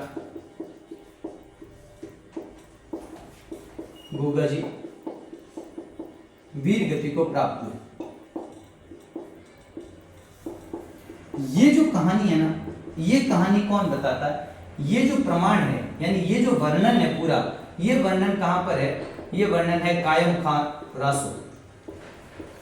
कायम खां रासो, और कायम खां रासो अभी थोड़ी देर पहले बताया किसने लिखा, जान कवि न्यामत का पूरा नाम है, जान कवि लिख देता हूं। और यही कहानी कौन बता रहा है, यही कहानी बता रहे हैं गोगाजीरा रसावला ग्रंथ, गोगाजीरा रसावला। और ये किसने लिखा, ये लिखा बीटू मेहा ने। ये पूछा जाता है बीटू मेहा या बीटू मेहा। ये पूरी कहानी कौन बता रहा है, एक तो बता रहा है कायम खां रासो जो जान कवि न्यामत खां, और एक है गोगाजीरा रसावला ग्रंथ जो बीटू मेहा। दोबारा सुन लेना, गोगा जी अपने मौसेरे भाई अर्जुन और सर्जन गोगा जी की गायों को क्या कर देते हैं, किसको बेच देते हैं, महमूद गजनवी को। तो ये किसकी रक्षा के लिए गोगा जी ने बलिदान दिया, गायों की रक्षा, इसलिए हम इन्हें क्या कहते हैं, गोरक्षक देवता। बात समझ में आती है। और युद्ध जो हुआ वो चिनाब नदी के किनारे 1024 ईस्वी में 47 पुत्र और 60 भतीजे, बाद में अर्जुन और सर्जन से गोरक्षक गोगा जी वीर गति को प्राप्त हुए। और यही इनकी जो वीरता देखते हुए महमूद गजनवी ने इनको क्या बोला था, जाहर पीर। ये बात अपन पहले लिख चुके हैं, जाहर पीर। तो ये बात भी अपनी क्लियर होती है। तो ये दोनों जो ये कहानी है ये कहाँ पर। एक और फैक्ट है वो भी अलग से लिख लो, एक और फैक्ट है वो है, एक और फैक्ट है मौसेरे भाई अर्जुन व सर्जन, सेम टू सेम वही मौसेरे भाई अर्जुन व सर्जन से भूमि विवाद। एक तो गाय वाली स्टोरी होगी, एक होगी भूमि विवाद। अर्जुन व सर्जन है, अर्जुन सर्जन दोनों लिख रहा हूं। और भूमि विवाद में वीर गति को प्राप्त, भूमि विवाद में वीर गति को प्राप्त। ये कौन बोल रहा है? ये बोल रहा है साहब रणकपुर प्रशस्ति। कौन सी प्रशस्ति? रणकपुर प्रशस्ति। और एक ख्यात है जिसका नाम है दयाल दासरी ख्यात। क्या कभी आपने पढ़ा इसके बारे में? दयाल दास की ख्यात दयाल दास ने लिखी है, दयाल दास सेंडायच बीकानेरी रे राठौड़ा री ख्यात है दयाल दास री ख्यात। ठीक है, तो ये भी आपको दोनों बातें पता लगनी, एक तो रणकपुर प्रशस्ति और दयाल दास के अनुसार ये भूमि विवाद में जो है वो वीर गति प्राप्त हुई किसको? भूभा जी को। तो दोनों स्टोरियां। अब मैंने आपको बता दिया जहां पर सिर कटा वो तो कौन सा है? शीश मेढ़ी, जहाँ सिर गिरा, और जहाँ धड़ रहा उधर। तो पूरी स्टोरी भूभा जी की कंप्लीट, एकदम अच्छे से सारे फैक्ट याद रह जाएंगे। अगला लिखे हम बाबा रामदेव जी। अगला लिखें बाबा रामदेव जी। देखो मेरा काम है आपको मोस्टली सारे फैक्ट जो है वो कलेक्ट करके देना। आपका काम है इनको बार बार पढ़ना। ठीक है, एक 2 मिनट का ब्रेक ले लेते हैं। ठीक है, अगर लेना चाहे तो।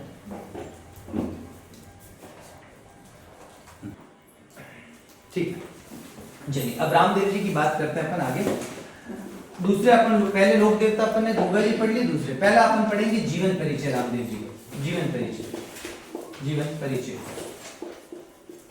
और जीवन परिचय जो रामदेव जी का है उसमें सबसे पहले अपन पढ़ेंगे जन्म रामदेव जी का 1405 ईस्वी। कहां पर हुआ है जन्म? ये जगह याद रखना, उडू कश्मीर। कहां पर है ये है सिव तहसील। और सिव तहसील कहां पर है? बाड़मेर। एक ही हमारा भाई लेके आ जाएगा इसलिए यहीं लिखा देता हूं। एनसीईआरटी के अकॉर्डिंग इनका जन्म है 1458 में। एनसीईआरटी के अकॉर्डिंग रामदेव जी का जन्म जो है वो 1458 में, बाकी जो है वो 1405। आप याद रखना रामदेव जी का। उड़ू कश्मीर, तिथि याद रखना भाद्रपद। ये बढ़िया बात है, ये बताओ भाद्रपद शुक्ल द्वितीया दूज।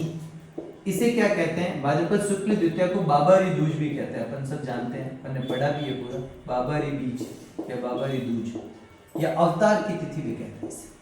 बाबा रामदेव जी के अवतार की तिथि है इसलिए इसे अवतार की तिथि भी कहा जाता है। बाबा रामदेव जी जो है वो तवर वंशीय राजपूत थे। कौन से राजपूत है? तवर वंशीय। वो कौन से थे? नाग वंशीय चौहान राजपूत थे। ये कौन से? तवर वंशीय राजपूत। एक तो ये बात याद रखना। फिर बाबा रामदेव जी के जो पिता हैं, आपने एक गाना भी सुना होगा, खम्मा खम्मा मारा अजमाल जी रा कवरा थाने तो दावे आपको मारवाड़। तो जो अजमाल जी हैं वो कौन है? अजमाल जी तंवर। ठीक है, अजमाल जी तंवर। ये जो पोखरण सातलमेर वाला जो क्षेत्र था वहां के सामंत थे अजमाल जी तंवर। तो ये भी आपको याद रखना है। माता कौन है इनकी? इनकी माता का नाम है मैणा देवी। माता कौन है इनकी? मैणा देवी। फिर बात करते हैं इनकी पत्नी की। इनकी पत्नी जो है उनका नाम है नेतल देवी। नेतल का भरतार। ठीक है, तो इनकी पत्नी का नाम है नेतल दे। और नेतल दे कहाँ की थी? अमरकोट की राजकुमारी। अमरकोट वर्तमान में पाकिस्तान में पड़ता है। अमरकोट पाकिस्तान की राजकुमारी, पाकिस्तान में आता है वर्तमान पाकिस्तान। और ये पुत्री थी दल्ले सिंह सोडा। मतलब रामदेव जी के जो ससुर हैं उनका नाम सोडा राजपूत है। दल्ले सिंह सोडा वो क्या है? रामदेव जी के ससुर जी का नाम है। तो ये भी आप याद रखो। रामदेव, देखो ये जीवन बेसिक परिचय से ही कई बार सवाल आ जाते हैं। रामदेव जी के जो बड़े भाई थे, बड़े भाई लिख देता हूं भाई की जगह। रामदेव जी के जो बड़े भाई हैं उन बड़े भाई का नाम है वीरमदेव। क्या नाम है? वीरमदेव। और इन्हें बलराम का अवतार कहा जाता है। बलराम का अवतार। एक ये भी बात याद रखना। रामदेव जी की जो रामदेव जी की बहन में नाम आता है सुगुणा देवी, ये सुगुणा भाई, सुगुणा भाई बाबा रामदेव जी की बहन सुगुणा भाई, लाची भाई, लाची भाई, एक धर्मबेन, धर्मबेन जो रामदेव जी ने बनाई थी धर्मबेन, उन धर्मबेन का नाम है, हाँ सब जानते हो, डाली भाई, डाली भाई। और डाली भाई जो है वो मेघवाल जाति की, मेघवाल जाति, ये बाबा रामदेव जी की धर्मबेन है। रामदेव जी से एक दिन पहले इन्होंने समाधि ली। इनका मंदिर भी रामदेवरा में ही बना हुआ। सुगुणा बाई से याद रख लो, इनका विवाह जो है सुगुणा बाई का वो हुआ था पुंगल, और पुंगल पड़ता है बीकानेर, पुंगल बीकानेर के विजय सिंह से। देखो जो फैक्ट याद रह जाए वो याद रख लेना, ज्यादा लोड मत लेना, विजय सिंह से, ठीक है। और दहेज में इनको क्या दिया, दहेज में रामदेव जी ने इनको पोकरण दिया, पोकरण दिया। दो कहानियां मिलती है, एक के अनुसार तो दहेज में इनको पोकरण दिया था, सुगुणा भाई अपनी बहन को, अपने जीजा जी को जो है वो दहेज में इन्होंने क्या दिया, पोकरण ये दिया। तो बाबा रामदेव जी तंवर वंशीय राजपूत है, पिता अजमाल जी तंवर, माता मैना देव, पत्नी नेतल देव जो अमरकोट पाकिस्तान के दल्ले सिसोड़ा की पुत्री थी। बड़े भाई का नाम है विरम देव जो बलराम का अवतार कहे जाते हैं। बहन सुगुणा भाई, लाची भाई और डाली भाई। एक इनके मौसेरे भाई और याद रखना, आप सब जानते हो मौसेरे भाई, और मौसेरे भाई इनके एक लोक देवता है, कौन है, हड़बू जी, हड़बू जी। ये खुद भी एक लोक देवता है जो पांचों पीर में शामिल है। अपने पढ़ा पाबू, हड़बू, रामदेव, मांगलिया, मेहा, तो ये हड़बू जी इनके क्या है, मौसेरे भाई। ये भी आपको क्या करना, याद रखना। एक तो ये बातें क्लियर हो गई। एक बार इसको मैं रब कर लेता हूँ, ये एक दो जगह थोड़ी बड़ी है तो और लिख देता हूँ। इनके गुरु, ये इंपॉर्टेंट है, इसको इंपॉर्टेंट कर लेना। ये गुरु है, इनका नाम है बालीनाथ जी। हड़बू जी के भी गुरु बालीनाथ जी है, रामदेव जी के भी, जबकि गोगा जी के कौन थे, गोरखनाथ जी। और बालीनाथ जी का जो मंदिर बना हुआ है वो बना हुआ मसूरिया पहाड़ी, मैंने पहले भी बताया जब अपने त्योहार पढ़े, मसूरिया पहाड़ी। और मसूरिया पहाड़ी कहाँ है, जोधपुर में। बाबा रामदेव जी का जो घोड़ा है, ठीक है, बाबा रामदेव जी घोड़ा है, उसका नाम है लीला, ठीक है, या नीले रंग का, नीला भी कहते हैं इसको। और इनके लिए एक लाइन भी चलती है, लीला रा असवार, लीला रा असवार। ये भी बात आपको याद है बाबा रामदेव जी से। एक बार के लिए इसको मैं मिटाता हूँ, ठीक है, इधर वाला भाग, या फिर इधर ऊपर लिख देता हूँ, जगह है थोड़ी सी, ऊपर लिख देता हूँ मैं। बाबा रामदेव जी के जो प्रमुख शिष्य हैं, प्रमुख शिष्य, बाबा रामदेव जी के जो प्रमुख शिष्य हैं, उन शिष्यों के नाम याद रखना। एक नाम आता है रत्ना राय का, रत्ना राय का। एक नाम आता है हरजी भाटी, हरजी भाटी। एक नाम आता है आपका लक्की बंजारा, लक्की बंजारा, बंजारा, लक्की बंजारा। और दो महिला शिष्य हैं इनकी, एक है आई माता, एक है रूपादे माता। आई माता ने कामड़ पंथ, रामदेव जी ने एक पंथ चलाया था, आगे बात करेंगे। कामड़ पंथ से प्रभावित होकर, कामड़ पंथ से प्रभावित होकर, प्रभावित होकर, कामड़ पंथ से प्रभावित होकर, कामड़ पंथ से प्रभावित होकर आई माता ने क्या किया था, आई पंथ चलाया था। कौन सा, आई पंथ। आई माता ने एक पंथ चलाया था, आई पंथ। आई माता का मंदिर भी आप जानते हो जोधपुर में पड़ता है, तो आई माता वाली बात याद रख लेना, आई माता, ठीक है। जोधपुर के बिलाड़ा में है शायद आई माता का मंदिर, बिलाड़ा में ही है एग्जैक्टली, ठीक है। जहाँ पर केसर, मतलब इनकी कहते हैं कि जो दिए जो है उसकी जोत से दीवार काली नहीं होती, ऐसी मान्यता है। और आई माता जो है, इन्होंने भी जो भेदभाव होता है ना, धार्मिक जो सामाजिक आधार पर जो भेदभाव होता है उसका विरोध किया था। तो कामड़ पंथ जो है उससे प्रभावित होकर इन्होंने भी, तो दोबारा सुन लो एक बार। रामदेव जी का जन्म 1405 में उड़ू कश्मीर गांव शिव तहसील बाड़मेर में हुआ। अभी वर्तमान में यहाँ एक मंदिर भी बना है जिसकी चर्चा एनसीईआरटी मानती है कि रामदेव जी का जन्म 1458 में भाद्रपद शुक्ल द्वितीया, बाबारी बीज फेमस है, ठीक है, अपने क्षेत्र में। तो फिर अवतार की तिथि है, तंवर वंशीय राजपूत है, कौन से राजपूत है? तंवर वंश के। पिता अजमल जी तंवर, ये जो है ना पोखरण के सामंत थे उस समय, जो पहले साथलमेर क्षेत्र था उसके क्या थे? सामंत थे। इनकी माँ का नाम मैणादेव, ये एग्जाम में दोनों ही पूछे गए सवाल है। रामदेव जी की माता का नाम बताओ, या मैणादेव किस लोक देवता की माता है, अजमल जी किस लोक देवता के पिता का नाम है। पत्नी का नाम है नेतलगी, इनके लिए तो गीत भी चलता है नेतलरा बरता। रामदेव जी सभी लोक गीतों में किसी लोक देवता का सबसे लंबा लोक गीत है तो वो किसका? रामदेव जी। लोक देवियों में जीण माता, लोक देवता में कौन है? रामदेव जी। ठीक है, तो ये भी बात आगे करेंगे। तो ये अमरकोट की राजकुमारी है दल्ले से सोडा की। बाबा रामदेव जी के बड़े भाई, बाबा रामदेव जी को हिंदू कृष्ण का अवतार मानते हैं, और कृष्ण के बड़े भाई कौन थे? बलराम। तो रामदेव जी के बड़े भाई विरमदेव जी को किसका अवतार मानते हैं? बलराम। रामदेव जी के मौसेरे भाई थे जो भी लोक देवता के रूप में पूजे जाते हैं, हड़बू जी, इनका भी याद रखना। बाबा रामदेव जी के गुरु बालीनाथ जी है, और इन बालीनाथ जी से इन्होंने सारी योग की शिक्षा प्राप्त की। और बालीनाथ जी का मंदिर मसूरिया पहाड़ी है जोधपुर में। बाबा रामदेव जी की दो सगी बहनें सुगनाबाई और लाछीबाई। सुगनाबाई का विवाह पुंगलगढ़ के राजा विजय सिंह से किया गया था बीकानेर में, और दहेज रूपी इनको पोकरण दिया था रामदेव जी ने। फिर रामदेव जी पोकरण से आकर फिर रुणेचा में बस गए थे, और वर्तमान में उसी रुणेचा को हम रामदेवरा कहते हैं। फिर एक इन्होंने जब रुणेचा गए, वहां पर इन्होंने देखा कि यहाँ तो धार्मिक भेदभाव खूब है, तब उन्होंने मेघवाल जाति की एक बच्ची को अपनी बहन बनाया और बोला आज से तेरे साथ कोई धार्मिक भेदभाव नहीं होगा, मैं धार्मिक भेदभाव के विरुद्ध एक आंदोलन चलाऊंगा, अछूतों के जो उद्धार के लिए एक आंदोलन चलाऊंगा। वो उन्होंने कांवड़िया पंथ चलाया था और इनको अपनी बहन बनाया डालीबाई को। डालीबाई रामदेव जी की यात्राओं में, जम्मे जागरणों में हर जगह साथ होती थी हमें। रामदेव जी से एक दिन पता लगा कि रामदेव जी समाधि ले रहे हैं कैसे 11 को, तो बोले मैं 10वीं को आपसे एक दिन पहले, गुरु के बिना क्या जीना, भाई के बिना क्या जीना, तो इन्होंने एक दिन पहले ही समाधि ली। इसलिए लोग कई जगह रामदेव जयंती डालीबाई की समाधि दिवस के दिन भी मनाते हैं, यानी भाद्रपद शुक्ल 10वीं को भी। वैसे तो आपको याद रखना भाद्रपद शुक्ल द्वितीया जिस दिन रामदेव जी का जन्म हुआ, लेकिन वो ऑप्शन में नहीं हो तो भाद्रपद शुक्ल 10वीं, क्योंकि एकादशी के दिन तो रामदेव जी ने समाधि ली है और 10वीं के दिन तो वो भी बात अपन चर्चा। तो ये सारी टॉपिक है। इनके जो प्रमुख शिष्य हैं उसमें रत्ना राय का, हरजी भाटी, लक्की बंजारा। महिला शिष्यों में आई माता और रूपादे माता। रूपादे माता वो थी जिसने सबसे पहले रामदेव जी के पर्चे गीत गाए थे। रामदेव जी का जो चमत्कार होता है उनको पर्चा कहा जाता है, और पर्चा गीत इन्होंने सबसे पहले गाया था। रामदेव जी जो है उनकी आई माता जो है उनकी शिष्या, इन्होंने आई पंथ चलाया था। इनका मंदिर है बिलड़ा जोधपुर में। किससे प्रभावित होकर? कामड़ पंथ से, जो धार्मिक भेदभाव के विरुद्ध पंथ चलाया था उससे। एक और बात याद रखना, रामदेव जी एक और लोक देवता के समकालीन है।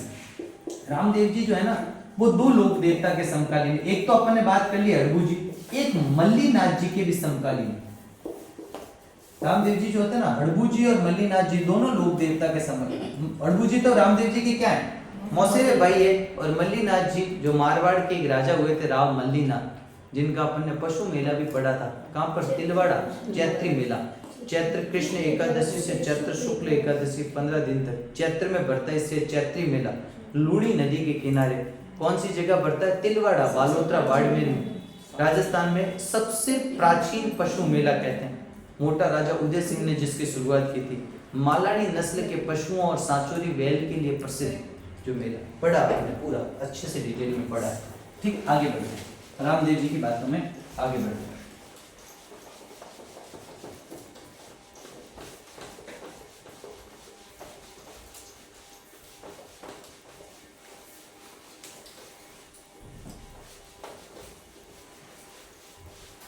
ठीक है, यहाँ तक की बात तो अपन ने एकदम क्लियर कर ली कि रामदेव जी, एक वो समकालीन वाली बात भी अपन ने पढ़ ली। अब रामदेव जी के जो हैं वो है उपनाम। उपनाम क्या क्या? रामदेव जी के उपनाम पढ़ लेते। पहला, इन्हें विष्णु का अवतार भी कहते हैं।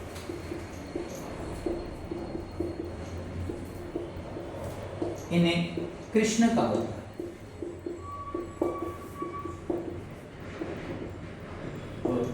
अर्जुन का वंशज। हिंदू इनको जो है वो क्या मानते हैं? हिंदुओं द्वारा इन्हें क्या माना जाता है? तो वो माना जाता है कृष्ण का अवतार या अर्जुन का वंशज कहा जाता है। किसे? बाबा रामदेव जी को। बाबा रामदेव जी जो हैं इन्होंने हिंदू मुस्लिम एकता पर बल दिया, इसलिए सांप्रदायिक सद्भावना के देवता, सद्भावना के देवता के लोक देवता, सांप्रदायिक सद्भावना के लोक देवता। बाकी एक तो आपको पता है इन्हें ऋणेश्वरधनी, ऋणेश्वरधनी, ये सारे नाम आप जानते हैं। ऋणेश्वरधनी, एक इनको कहते हैं पीरोरा पीर, पीरोरा पीर, और एक इनको कहते हैं रामसा पीर। ये सारे नाम आपको पता है, ठीक है। बाबा रामदेव जी को विष्णु का अवतार मानते हैं, कृष्ण का अवतार मानते हैं। इन्हें अर्जुन का वंशज, सांप्रदायिक सद्भावना के लोक देवता, ऋणेश्वरधनी, पीरोरा पीर, मक्का मदीना से, ठीक है, मदीना से 5 पीर आए थे रामदेव जी की परीक्षा लेने के लिए। किसकी परीक्षा लेने के लिए? रामदेव जी की, रामदेव जी की परीक्षा लेने तो। परंतु जब रामदेव जी के चमत्कार देखे तो उन्होंने कहा, चमत्कार देखकर क्या कहा? चमत्कार देखकर कहा कि हम तो पीर हैं, आप तो पीरों का पीर हो, पीरों का पीर हो। तो ये भी आपको याद रखना कि पंचपीपली स्थान है यहाँ पर रामदेवरा से 12 किलोमीटर पास में। पंचपीपली नामक स्थान पर मक्का मदीना से 5 पीर देखने आए थे कि वास्तव में ये सही है या यूं ही कर रहे हैं। तो फिर जब देखने आए तो उन्होंने पाया कि रामदेव जी जो हैं वो वास्तव में उनके प्रभाव हैं, उनके चमत्कार हैं, उनके पर्चे हैं। और जब उनके पर्चे को देखकर वो प्रभावित हुए तो उन्होंने एक कथन कहा कि हम तो सिर्फ क्या है, पीर हैं, आप क्या हैं, पांचों। उन्होंने वहां जाकर कैसे चमत्कार किया? उन्होंने बोला हमको खाना खाना है। तो भाई कि खाना खाना है तो जिमो आप बैठो यहाँ पर, कैसा हम खाना उसी बर्तन में खाते हैं जो बर्तन हमारे रोज यूज में होते हैं। तो क्या वो बर्तन लिया हो, वो बर्तन तो कैसा वहीं रह गए मक्का मदीना। तो बोले उन बर्तनों, उन लकड़ी के बर्तनों को, तो बोले आप तो खाने बैठो और आंख बंद करो, बर्तन आ जाएंगे। वो आंख बंद करते हैं, वो बर्तन आ जाते हैं, तब वो इतने प्रभावित होते हैं। तो वो रामदेव जी, इसलिए मुस्लिम समुदाय भी रामदेव जी को मुस्लिमों द्वारा रामसा पीर के नाम से पूजा जाता है। तो यहाँ पर हिंदू और मुस्लिम एक मात्रा में आते हैं। मतलब आप ये समझ लो कि यहाँ पर राजस्थान में जब इस मेले की चर्चा करेंगे तो संख्या की दृष्टि से सबसे बड़ा मेला है। मारवाड़ का कुंभ अभी बढ़ेंगे आगे, ठीक है। चलिए यहाँ से अब कुछ अपन बात कर रहे हैं रामदेव जी का जो समाधि स्थल है उसकी भी चर्चा कर लेते हैं थोड़ी सी, ठीक है। रामदेव जी का जो समाधि स्थल है, उपनाम हो गया, समाधि स्थल देख लेते हैं रामदेव जी का समाधि। फिर कुछ विशेष तथ्य दिखा दूंगा। रामदेव जी का जो समाधि स्थल है, समाधि स्थल कहाँ पर है? समाधि स्थल है रामदेव जी का राम सरोवर तालाब, राम सरोवर तालाब। और राम सरोवर तालाब कहाँ पर है? रामदेवरा, रामदेवरा, ऋणेछा, रामदेवरा बोधू, ऋणेछा बोधू, पोखरण जैसलमेर।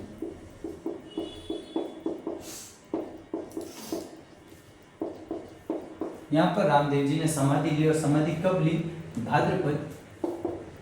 भाद्रपद शुक्ल एकादशी, भाद्रपद शुक्ल एकादशी। नोट में डाली भाई ने एक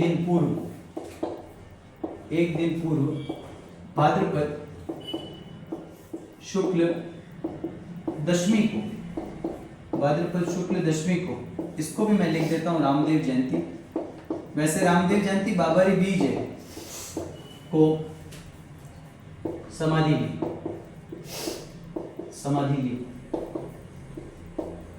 ठीक है। एक दिन पहले डाली भाई ने समाधि ले ली। और डाली भाई का मंदिर भी कहां पर बना हुआ? पास में यहाँ पर, तो रामदेवरा में ही, रामदेवरा जैसलमेर में किसका मंदिर बना हुआ है? डाली भाई का मंदिर भी बना हुआ है। ये बात होगी सर इनके जीवन परिचय और उपनाम से, ठीक है। रामदेव जी के जीवन परिचय उपनाम से कुछ बातें अपन ने कर ली। अब कुछ आते हैं जो शब्दावलियां आती है, विशेष शब्दावलियां रामदेव जी से संबंधित कुछ विशेष शब्द हैं, उनकी अपन बात कर लेते हैं, ठीक है। ये पूरी होगी आपका। चलिए रामदेव जी से संबंधित कुछ विशेष शब्द हैं, उन शब्दों की बात कर लेते हैं। शब्द क्या क्या है? रामदेव जी शब्दावली, विशेष शब्दावलियां, ठीक है। अब वो विशेष शब्दावलियां क्या है? पहला, रामदेव जी के जो यात्री हैं वो क्या कहलाते हैं सर? जातु। सीधे सीधे याद रखना, रामदेव जी के जो यात्री होंगे वो क्या कहलाएंगे? जातु। इनके जो रात्रि में जागरण होते हैं ना रामदेव जी के, वो रात्रि जागरण क्या कहलाते हैं? वो कहलाते हैं जम्मा। ठीक है, क्या कहलाते हैं? जम्मा। यात्री जो रामदेवरा जाएंगे वो क्या कहलाएंगे? जात्रु। और जो जागरण होता है रात्रि जागरण वो कहलाता है जम्मा। रामदेव जी के जो पुजारी होंगे, पुजारी क्या कौन से होंगे? तवर जाति के, तवर राजपूत। रामदेव जी के पुजारी कैसे होंगे सर? तवर राजपूत होंगे। रामदेव जी की ध्वजा, रामदेव जी की जो ध्वजा है वो ध्वजा कैसी है? नेजा। और ये नेजा या तो सफेद होगी या पचरंगा होगी, पचरंगा या सफेद। ठीक है, पचरंगा यानी 5 रंगों की ध्वजा, पचरंगा यानी 5 रंगों की, 5 रंगों की। ठीक है, नेजा जो है वो रामदेव जी की क्या है? ध्वजा। यहीं पर जब ध्वजा आई है तो मैं और बता देता हूँ, गोगा जी की जो ध्वजा है ना उसका नाम है निशान। गोगा जी की ध्वजा लिख लेना निशान।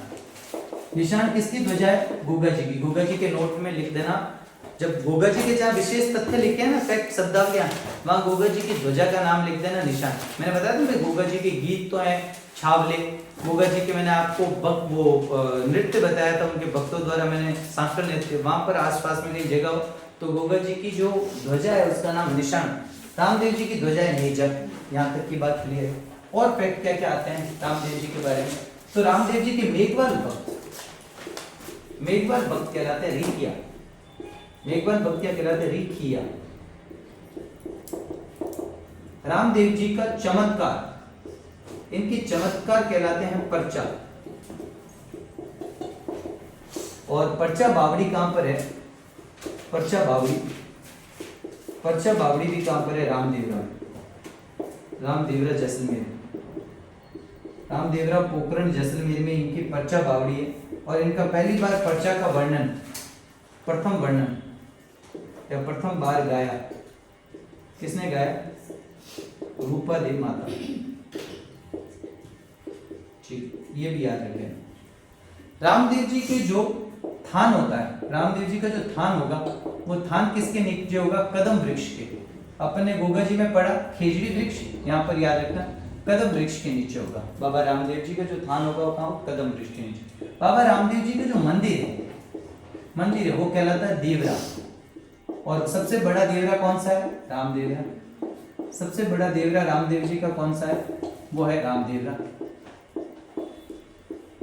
और रामदेव जी के जो प्रतीक चिन्ह पूजे जाते हैं, प्रतीक चिन्ह के रूप में, प्रतीक चिन्ह यानी जिसकी पूजा होती है तो वो प्रतीक चिन्ह होते हैं चरण चिन्ह। चरण चिन्हों की पूजा होती है जिसको कहते हैं पगलियां। पगलियां, पगलियों की क्या होती है? रामदेव जी की पूजा होती है। रामदेव जी जो है, रामदेव जी का लोकगीत, रामदेव जी का लोकगीत सबसे बड़ा है, सबसे बड़ा है लोक देवता में। और उस मेन इनका जो गीत है मुख्य है वो है नेतल रा भरतार। रामदेव जी जो है उनके भजन, रामदेव जी के भजन कहलाते हैं बयावले, बयावले। और गाने वाला भी क्या कहलाता है? बयावले भक्त। गाने वाला भी क्या कहलाता है? बयावले भक्त, बयावले भक्त। रामदेव जी की जो फड़ है, फड़ वाचन, रामदेव जी की फड़ वाचन जो होती है वो होती है रावण हत्ता वाद्य यंत्र पर, रावण हत्ता वाद्य यंत्र पर। और रावण हत्ता वाद्य यंत्र पर जो है इनकी फड़ का वाचन किया जाता है। और इनकी फड़ का वाचन कौन करते हैं? कामड़ जाति, कामड़ जाति के भोपे। कामड़ जाति है नायक जाति, वैसे तो कामड़ याद रखना आप तुम्हें, कामड़ जाति के भोपे या नायक जाति के भोपे।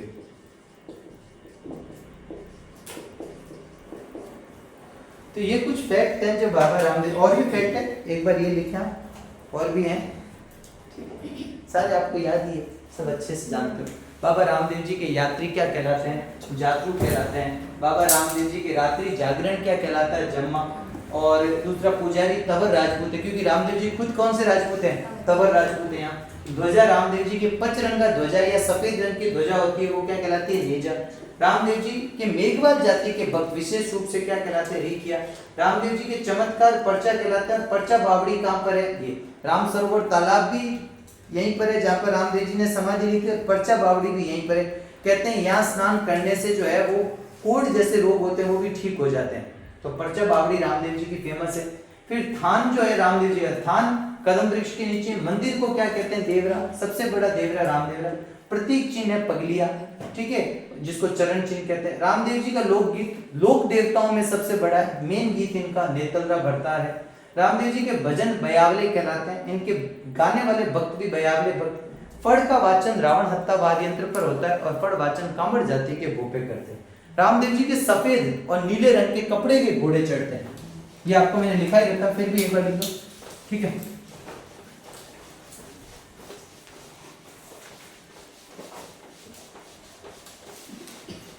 रामदेव जी की जो है वो क्या होते हैं?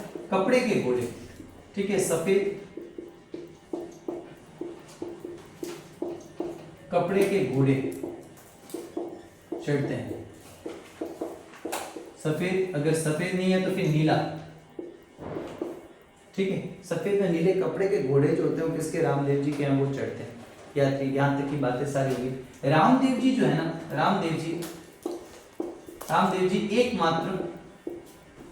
एकमात्र लोक देवता है राजस्थान के एकमात्र लोक देवता हैं जो कवि थे। ये सवाल एज इट इज इसी लाइन ग्रुप में पूछा जाता है, और भी कोई होंगे लेकिन मेनली रामदेव जी एकमात्र जो है, प्रथम या एकमात्र कर लो, प्रथम की जगह एकमात्र कर लो, मैंने प्रथम लिख दिया, इसकी जगह एकमात्र कर लो। रामदेव जी एकमात्र लोक देवता है जो कवि थे। इनका एक ग्रंथ है, उसका नाम है 24 वाणियां। 24 वाणियां, तो 24 वाणियां किसने लिखा है? वो रामदेव जी ने लिखी 24 वाणियां। एक तो ये फैक्ट याद है। एक रामदेव जी से और बात याद रखना, रामदेव जी जो हैं उन्होंने मूर्ति पूजा का विरोध किया था। और किस चीज का विरोध किया था? धार्मिक भेदभाव, जातीय भेदभाव का विरोध किया था। तो सवाल पूछा जाता है कौन सा ऐसा लोक देवता राजस्थान का जिसने मूर्ति पूजा का विरोध किया? तो कौन है? रामदेव जी। रामदेव जी ने मूर्ति पूजा, ठीक है, मूर्ति पूजा का विरोध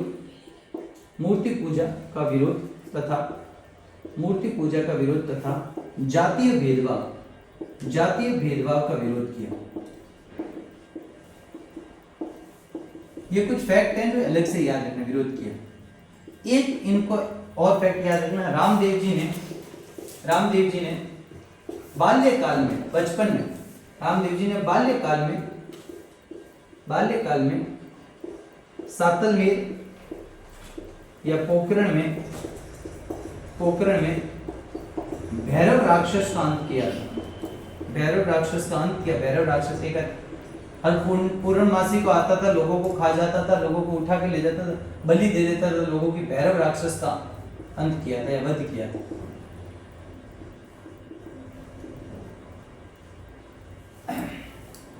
ठीक है, सफेद घोड़े हो गए। रामदेव जी एकमात्र लोक देवता जिन्होंने कवि थे, 24 वाणियां ग्रंथ लिखा, मूर्ति पूजा का विरोध किया, जातीय भेदभाव का जो था विरोध किया। रामदेव जी ने जो दो पंथ चलाए, रामदेव जी ने पहला तो एक याद रखना, शुद्धि आंदोलन चलाया। इन्होंने एक आंदोलन चलाया जिसका नाम है शुद्धि आंदोलन। इसे परावर्तन आंदोलन भी कहते हैं, परावर्तन आंदोलन। यह आंदोलन चलाया था हिंदू धर्म में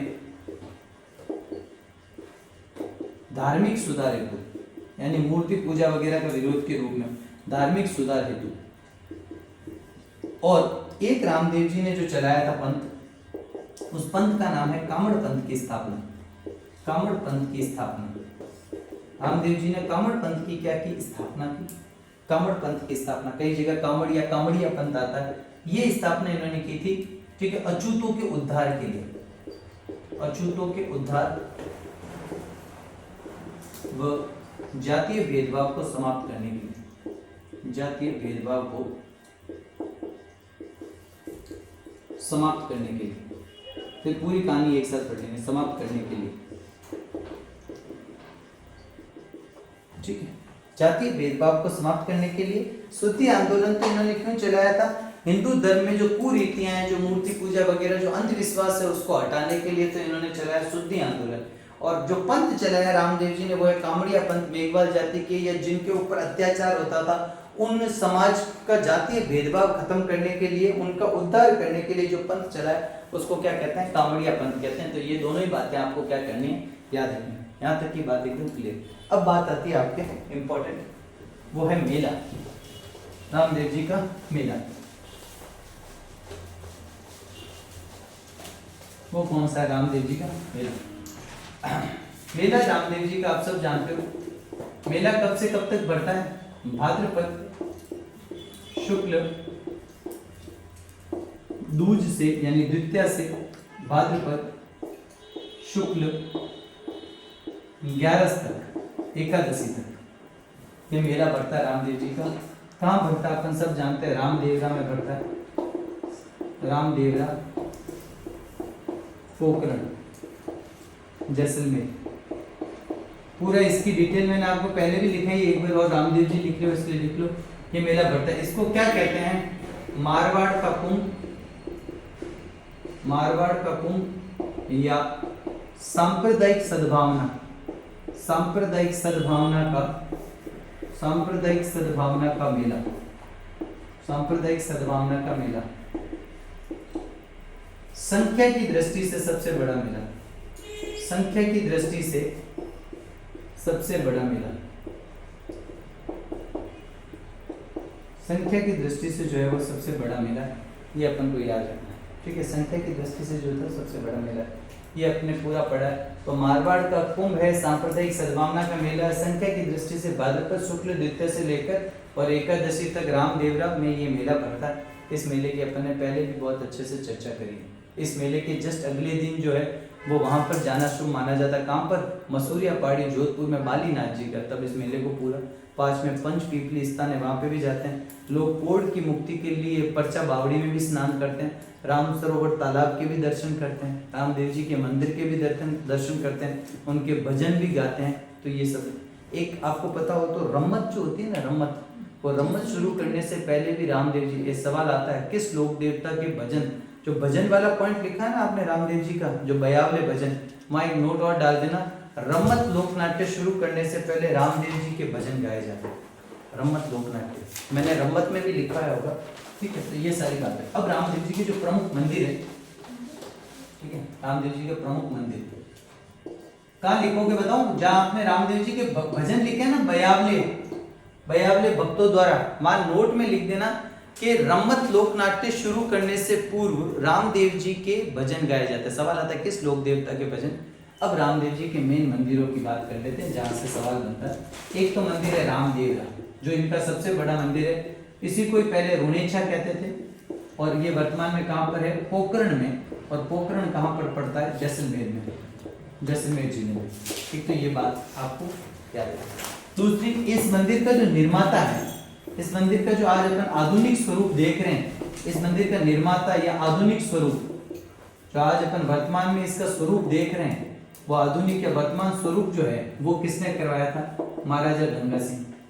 तो अभी अपन ने गुगा जी में भी देखा, उनका भी गंगा सिंह और इनका भी गंगा सिंह। कब कराया? 1900। एक जो रामदेव जी का जो समाधि पीरियड लिखा है ना, वो डेट भी डाल देना समाधि में, 1458। रामदेव जी का जो समाधि लिखी ना, समाधि कहाँ थी? देखो जन्म तो 1405 में और समाधि 1458 में, लेकिन एनसीईआरटी जन्म किसको मानती है? तो कंफ्यूज नहीं होना है। 1405 में जन्म, 1458 में समाधि। एनसीईआरटी के अकॉर्डिंग अगर ऑप्शन में 1405 नहीं है तो फिर जन्म तिथि क्या माननी है? 1458। कौन सा क्लियर है? तो आधुनिक स्वरूप किसने बनाया? महाराजा गंगा सिंह ने 1931 के आसपास। और कौन कौन से? एक आता है छोटा रामदेवरा।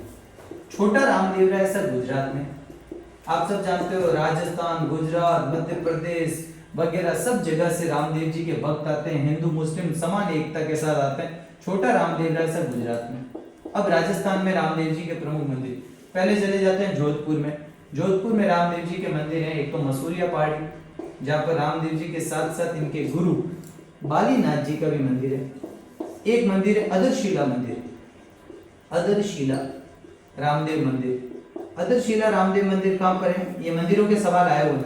अदरशिला रामदेव मंदिर भी जोधपुर में। एक पिचियाक, पिचियाक बांध है, पिचियाक जगह है,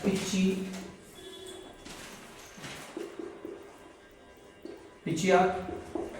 और पिचियाक मंदिर जो होता है रामदेव मंदिर, वो कहाँ पर है? वो भी जोधपुर में है।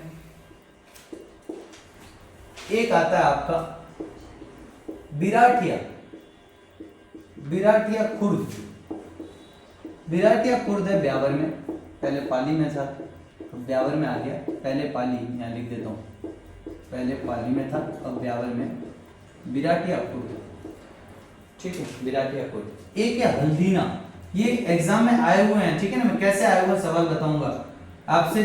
3 या 4 नाम दे देंगे, फिर बोलेंगे निम्नलिखित में से कहाँ रामदेव जी का मंदिर नहीं है, या कौन सा रामदेव जी से संबंधित स्थल नहीं है। तो ये याद रखना है आपको। हल्दीना, हल्दीना का है अलवर में। एक याद रखना है, इनका मंदिर है झुंझुनू के अंदर, और झुंझुनू में नवलगढ़। याद आ रहा है? पंचपाणे कौन से थे? कौन बता सकता है पंचपाणे? बिसौ, झुंझुनू, नवलगढ़, मलसीसर, ढूंढलूत। वेरी गुड, बहुत बढ़िया, ठीक है। तो नवलगढ़ झुंझुनू में भी जो है मंदिर है रामदेव जी का, ये याद रखना। एक याद रखना आपको खुंडियास, खुंडियास। ये जो खुंडियास मंदिर है ना, खुंडियास में जो रामदेव जी का मंदिर है, रामदेव मंदिर, खुंडियास में जो रामदेव मंदिर है, खुंडियास पड़ता है ऐसा, अभी वर्तमान में पड़ता है डीडवाना कुचामन में, डीडवाना कुचामन, डीडवाना कुचामन में पड़ता है। और वो डीडवाना कुचामन में जो खुंडियास मंदिर पड़ता है, इस खुंडियास मंदिर को क्या कहते हैं? राजस्थान का मिनी रामदेवरा। राजस्थान का मिनी रामदेवरा किसे कहा जाता है? तो राजस्थान का मिनी रामदेवरा कहा जाता है खुंडियास वाले मंदिर को। ये भी आप याद रखें, ठीक है। तो एक और लास्ट लिख दो, सूरती खेड़ा। सूरती खेड़ा एक जगह है, और वो सूरती खेड़ा कहाँ पर है? चित्तौड़गढ़ में। सूरती खेड़ा है चित्तौड़, ये भी रामदेव जी के, ये रामदेव जी के जो स्थान है जहां जहां पर रामदेव जी के प्रमुख मंदिर है, ये याद रखना है। दोबारा देखो, रामदेवरा जो रामदेव जी का सबसे मुख्य मंदिर है, इसका निर्माण महाराजा गंगा सिंह, जो आज अपन वर्तमान स्वरूप देखते हैं, 1931 पोखरण में पड़ता है। पहले इसे रुणेचा कहते थे, जैसलमेर में पड़ता है। ये मेन मंदिर है। छोटा रामदेवरा गुजरात में, जोधपुर में देखो, एक तो मसूरिया पहाड़ी पर मंदिर है, जहाँ रामदेव जी के गुरु बालीनाथ जी का भी मंदिर है। यहाँ पर भी मेला भरता है बाबारी बीज को, ठीक है। अदरशिला रामदेव मंदिर जोधपुर, पिचियाक रामदेव मंदिर जोधपुर, बिराटिया खुर्द का रामदेव मंदिर ब्यावर के अंदर है, पहले पाली में। हल्दीना रामदेव मंदिर जो है हल्दीना में, वो अलवर में। नवलगढ़ में रामदेव मंदिर है, वो झुंझुनू में। खुंडियास में रामदेव मंदिर है, वो डीडवाना कुचामन में, और इसे राजस्थान का मिनी रामदेवरा भी कहते हैं। सूरती खेड़ा, एक जो नोट में याद रखना है, रामदेव जी की जन्मस्थली। कहाँ है जन्मस्थली भाई? कौन सा जिला है? बाड़मेर, बाड़मेर में अपन पढ़ा, उड़ू काश्मीर, सिर तहसील बाड़मेर। वहां पर 2019 में रामदेव जी का एक मंदिर बना, 110 फीट ऊंचा रामदेव जी का एक मंदिर बन रहा है, जिसमें जो पत्थर लाए गए ना, उससे सवाल आया था। करंट का सवाल था वो, लेकिन और भी पूछा जा सकता है। तो सन 2019 में जैसलमेर के पीले पत्थरों, 600 टन जैसलमेर से पीला पत्थर लाया, और वहां जैसलमेर के पीले पत्थर से इनकी जन्मभूमि बाड़मेर में मंदिर बन रहा है। वो उसको अलग से अपन नोट में डाल के लिख लेते हैं, तो वो भी आपका इंपॉर्टेंट रह जाएगा, ठीक है। वैसे तो ये सारे आपको याद है, नाम तो कम से कम याद होने चाहिए, ठीक है। जोधपुर के 3, एक ब्यावर का, एक झुंझुनू का, एक अलवर का, एक अपने चित्तौड़गढ़ का, ठीक है, याद रह जाएंगे। अब जो मेन नोट में याद रखना है, बाड़मेर, बाड़मेर जो रामदेव जी की जन्मस्थली है, उड़ू काश्मीर, बाड़मेर में जो रामदेव जी का मंदिर है, वो 2019 में, 2019 में बाड़मेर में रामदेव मंदिर, रामदेव जी मंदिर, ये 2019 में। और ये 2019 में कैसे बन रहा है, किस पत्थर से बन रहा है? जैसलमेर, ये सवाल आया हुआ है, जैसलमेर के पीले पत्थरों से, जैसलमेर के पीले पत्थरों से, येलो स्टोन, जैसलमेर के पीले पत्थरों से लगभग ये 110 मीटर, 110 मीटर तो ज्यादा बोलती है, 110 फीट, 110 फीट ऊंचा मंदिर है। लगभग 600 टन पत्थर लाया गया, और जैसलमेर से जो पत्थर लाया गया वो ये बाड़मेर के अंदर 2019 से इसका निर्माण जो है। तो ये सवाल करंट के नजरिए से आया था, लेकिन अपन फिर भी इसको भी कवर करके चलते हैं। हल्के हाथों रामदेव जी का एक बार क्विक रिवीजन अपन कर लेते हैं, क्या क्या पढ़ा अपन, फिर इस रामदेव जी की पूरी एक बार स्टोरी पर भी चर्चा कर लेंगे। यहाँ तक सबसे पहले रामदेव जी का जो जन्म है वो कहाँ पर हुआ है? जन्म इनका रामदेव जी का उड़ू कश्मीर गांव सिंध तहसील बाड़मेर 1405 में। एनसीईआरटी के अनुसार 1458 के अंदर इनका जन्म। खुद कैसे राजपूत हैं ये तंवर वंशी राजपूत थे। इनका जन्म भाद्रपद शुक्ल द्वितीया को हुआ, बाबेरी दूज या अवतार की तिथि। इनके पिता अजमाल जी तंवर जो पोखरण के सामंत थे। इनकी माता मैना देवी। इनकी जो पत्नी है उनका नाम है नेतल देव, जो अमरकोट पाकिस्तान में वर्तमान में पड़ता है वहाँ के दल्ले सिंह सोडा की पुत्री थी। इनके रामदेव जी के जो भाई हैं उनका नाम है वीरमदेव, और वीरमदेव को बलराम का अवतार है। रामदेव जी के एक मौसेरे भाई अड़भू जी जो खुद एक लोक देवता के रूप में पूजे जाते हैं। रामदेव जी एक तो अड़भू जी के और दूसरे मल्लीनाथ जी लोक देवता, दोनों के ये क्या है समकालीन है। रामदेव जी की बहन की बात करें तो इनकी बहन एक तो सुगना बाई और दूसरी कौन सी हो जाएगी लाची बाई। अब जो सुगना बाई है उनका विवाह जो है पुंगलगढ़ बीकानेर के विजय सिंह के वहां हुआ था, और दहेज में रामदेव जी ने उनको पोकरण दिया है। एक इनकी धर्म बहन है मेघवाल जाति की जिसका नाम है डाली बाई। रामदेव जी से एक दिन पहले उन्होंने समाधि ली थी। उनका मंदिर भी रामदेवरा पोखरण जैसलमेर में ही बना हुआ। रामदेव जी के घोड़े का नाम है लीला। रामदेव जी के जो प्रमुख भक्त हैं उनमें एक तो आता है रत्ना राय का, एक आपका आ जाएगा लक्की बंजारा, एक हरजी पाटिल। महिलाओं में बात करें तो रामदेव जी के आई माता और रूपादे माता। आई माता रामदेव जी के कामड़ पंथ से बहुत प्रभावित थी और कामड़ पंथ से प्रभावित। और ये आपको एक जब मैंने मेला लिखा है तो एक पॉइंट अपना वो भी है कि मेले का मुख्य आकर्षण क्या है? रामदेव जी के मेले का मुख्य आकर्षण ये भी आप लिख ही लेना। तो कामड़ पंथ की महिलाओं का 13 ताली नृत्य। कामड़ पंथ की जो महिला है ना, कामड़ पंथ की महिलाओं का कौन सा नृत्य? 13 ताली नृत्य। 13 ताली मंजीरों के साथ अपने पूरा पढ़ा भी है। 13 ताली नृत्य है जो रामदेव जी के मेले का क्या है? मुख्य आकर्षण है। रामदेव जी का जहाँ मेला लिखा ना वहाँ ये पॉइंट और लिख देना, कामड़ पंथ की महिलाओं द्वारा 13 ताली नृत्य किया जाता है जो यहाँ का मुख्य आकर्षण है। दोबारा सुन लेते हैं आगे। फिर रामदेव जी के बारे में हमने उनके उपनामों की चर्चा की। उपनाम क्या है? रामसा पीर, मुसलमान इनको रामसा पीर कहते हैं। इन्हें पीरों का पीर, मक्का वाली स्टोरी आपको मक्का मदीना वाली स्टोरी 5 पीरों वाली बता दी। इन्हें कृष्ण का अवतार, हिंदू इन्हें कृष्ण का अवतार, ये अर्जुन का वंश है। हिंदू मुस्लिम एकता दोनों बराबर आते हैं, इसलिए इन्हें सांप्रदायिक सद्भावना का लोक देवता या इन्हें विष्णु का अवतार भी कहा जाता है। रामदेव जी के बारे में जो समाधि स्थल है, रामदेव जी ने 1458 में समाधि ली थी रामदेवरा में। और रामदेवरा में इन्होंने किस दिन समाधि ली? भाद्रपद शुक्ल एकादश। इनसे एक दिन पहले डाली बाई ने समाधि ली, उनका भी मंदिर है। कई जगह अगर भाद्रपद शुक्ल द्वितीया नहीं है तो भाद्रपद शुक्ल दशमी को रामदेव जयंती माननी। फिर अपन ने कुछ फैक्ट पढ़े थे इनके मंदिर को क्या कहते हैं? सा मंदिर देवरा। सबसे बड़ा देवरा कौन सा? रामदेवरा। इनका जो थान होगा वो किसके नीचे होगा? कदम वृक्ष के नीचे होगा। इनके पुजारी कौन से होंगे? सब तंवर जाति के होंगे। इनके जो यात्री जाएंगे वो क्या कहलाएंगे? जागरूक। इनका जो रात को जागरण होगा वो जम्मा। देखो रात को जागरण को तो क्या कहते हैं? ये जम्मा। और जम्मा जागरण किसको कहते हैं? रात्रि जागरण को तो जम्मा जागरण कहेंगे, और जम्मा जागरण ये कहते हैं जो इनके जागरण अभियान होते थे ना, जब गांव-गांव में जाते थे तो जागरण अभियानों को तो क्या कहते हैं? जहाँ डाली बाई भी इनके साथ जाती थी उनको तो जम्मा जागरण कहते हैं, और रात्रि जागरण को सिर्फ जम्मा कहते हैं। ये भी याद रखना, ठीक है। जब ये रात्रि में जागरण करने के लिए अलग अलग जगह अभियान को लेकर जाते थे तब तो वो पूरा जम्मा जागरण कहलाता है, और सिर्फ इनके रात्रि के जागरण उसी स्थान पर हो रहे तो वो क्या कहलाएंगे? जम्मा। इसके अलावा हमने इनकी 5 रंग की ध्वजा, उसके नेजा के बारे में, इनके घोड़े चढ़ते हैं। कौन से? नीले और सफेद रंग के कपड़े के घोड़े चढ़ाए जाते हैं, मिट्टी के घोड़े भी चढ़ते हैं, ठीक है। इसके अलावा इनका जो आपका मेघवाल जाति का भक्त होगा वो क्या कहलाएगा? रेखिया कहलाएगा। इनके मंदिर में चरण चिन्हों की यानी पगलियों की क्या की जाती है? पूजा। रामदेव जी का लोकगीत सबसे लंबा है, नेतल का बरतार वाले की भी बात कर ली अपन ने। फिर अपन ने बात करी रामदेव जी जो है वो एकमात्र ऐसे लोक देवता हैं जो साथ ही साथ क्या थे? कवि थे, जिन्होंने 24 वाणियां लिखी। रामदेव जी की जो फड़ है उसका वाचन किस पर होता है? तो रामदेव जी का फड़ का वाचन रावण हत्या पर कामड़ जाति के भोपों द्वारा उनके फड़ पर। इनके भजन जो है वो बयावले कहलाते हैं, गाने वाले भी बयावले भक्त जो है वो कहलाते हैं।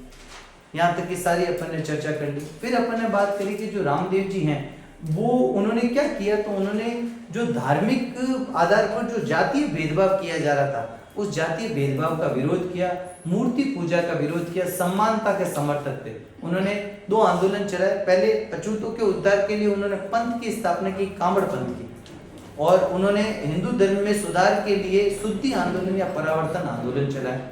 तो ये बात भी अपन को याद रखनी। फिर इनका जो मेला बढ़ता है उसकी पूरी चर्चा कर दी, कब से कब तक बढ़ता है। मारवाड़ का कुंभ, सांप्रदायिक सद्भावना का कुंभ कह दो, ठीक है। 13 ताली नृत्य मेनली वहाँ देखने को मिलता है, 13 मंजीरों के साथ बताया था अपन ने। गौरी देवी पादरला पाली की पूरी बात अपन ने करी थी, ठीक है। अब इधर इनके जो मंदिर है वो याद रखना, जिसमें मेन मंदिर तो कहाँ पर है, रामदेवरा के अंदर है, जो महाराजा गंगा सिंह ने बनाया। 2019 में इनके जन्मभूमि बाड़मेर में भी इनका एक मंदिर बना, जो जैसलमेरी पीले पत्थरों से बन रहा है। इसके अलावा एक छोटा रामदेवरा गुजरात में है। राजस्थान का मिनी रामदेवरा कहाँ पर है, खुंडियास में। खुंडियास वर्तमान में डीडवाना। इसके अलावा थोड़े बहुत स्थान है, सूरती खेड़ा हो गया, हल्दीना अलवर हो गया, सूरती खेड़ा चित्तौड़ हो गया, हल्दीना अलवर हो गया, नवलगढ़ झुंझुनू हो गया, जोधपुर के आपके अदरशिला वाला मंदिर हो गया, मसूरिया पहाड़ी हो गया, पिचियाक हो गया। ये सारे मंदिरों को आपको क्या करना है, याद रखना है। एक आपका जो खुंडिया अपने बिराटिया खुर्द ब्यावर वाला, ये सर, ठीक है।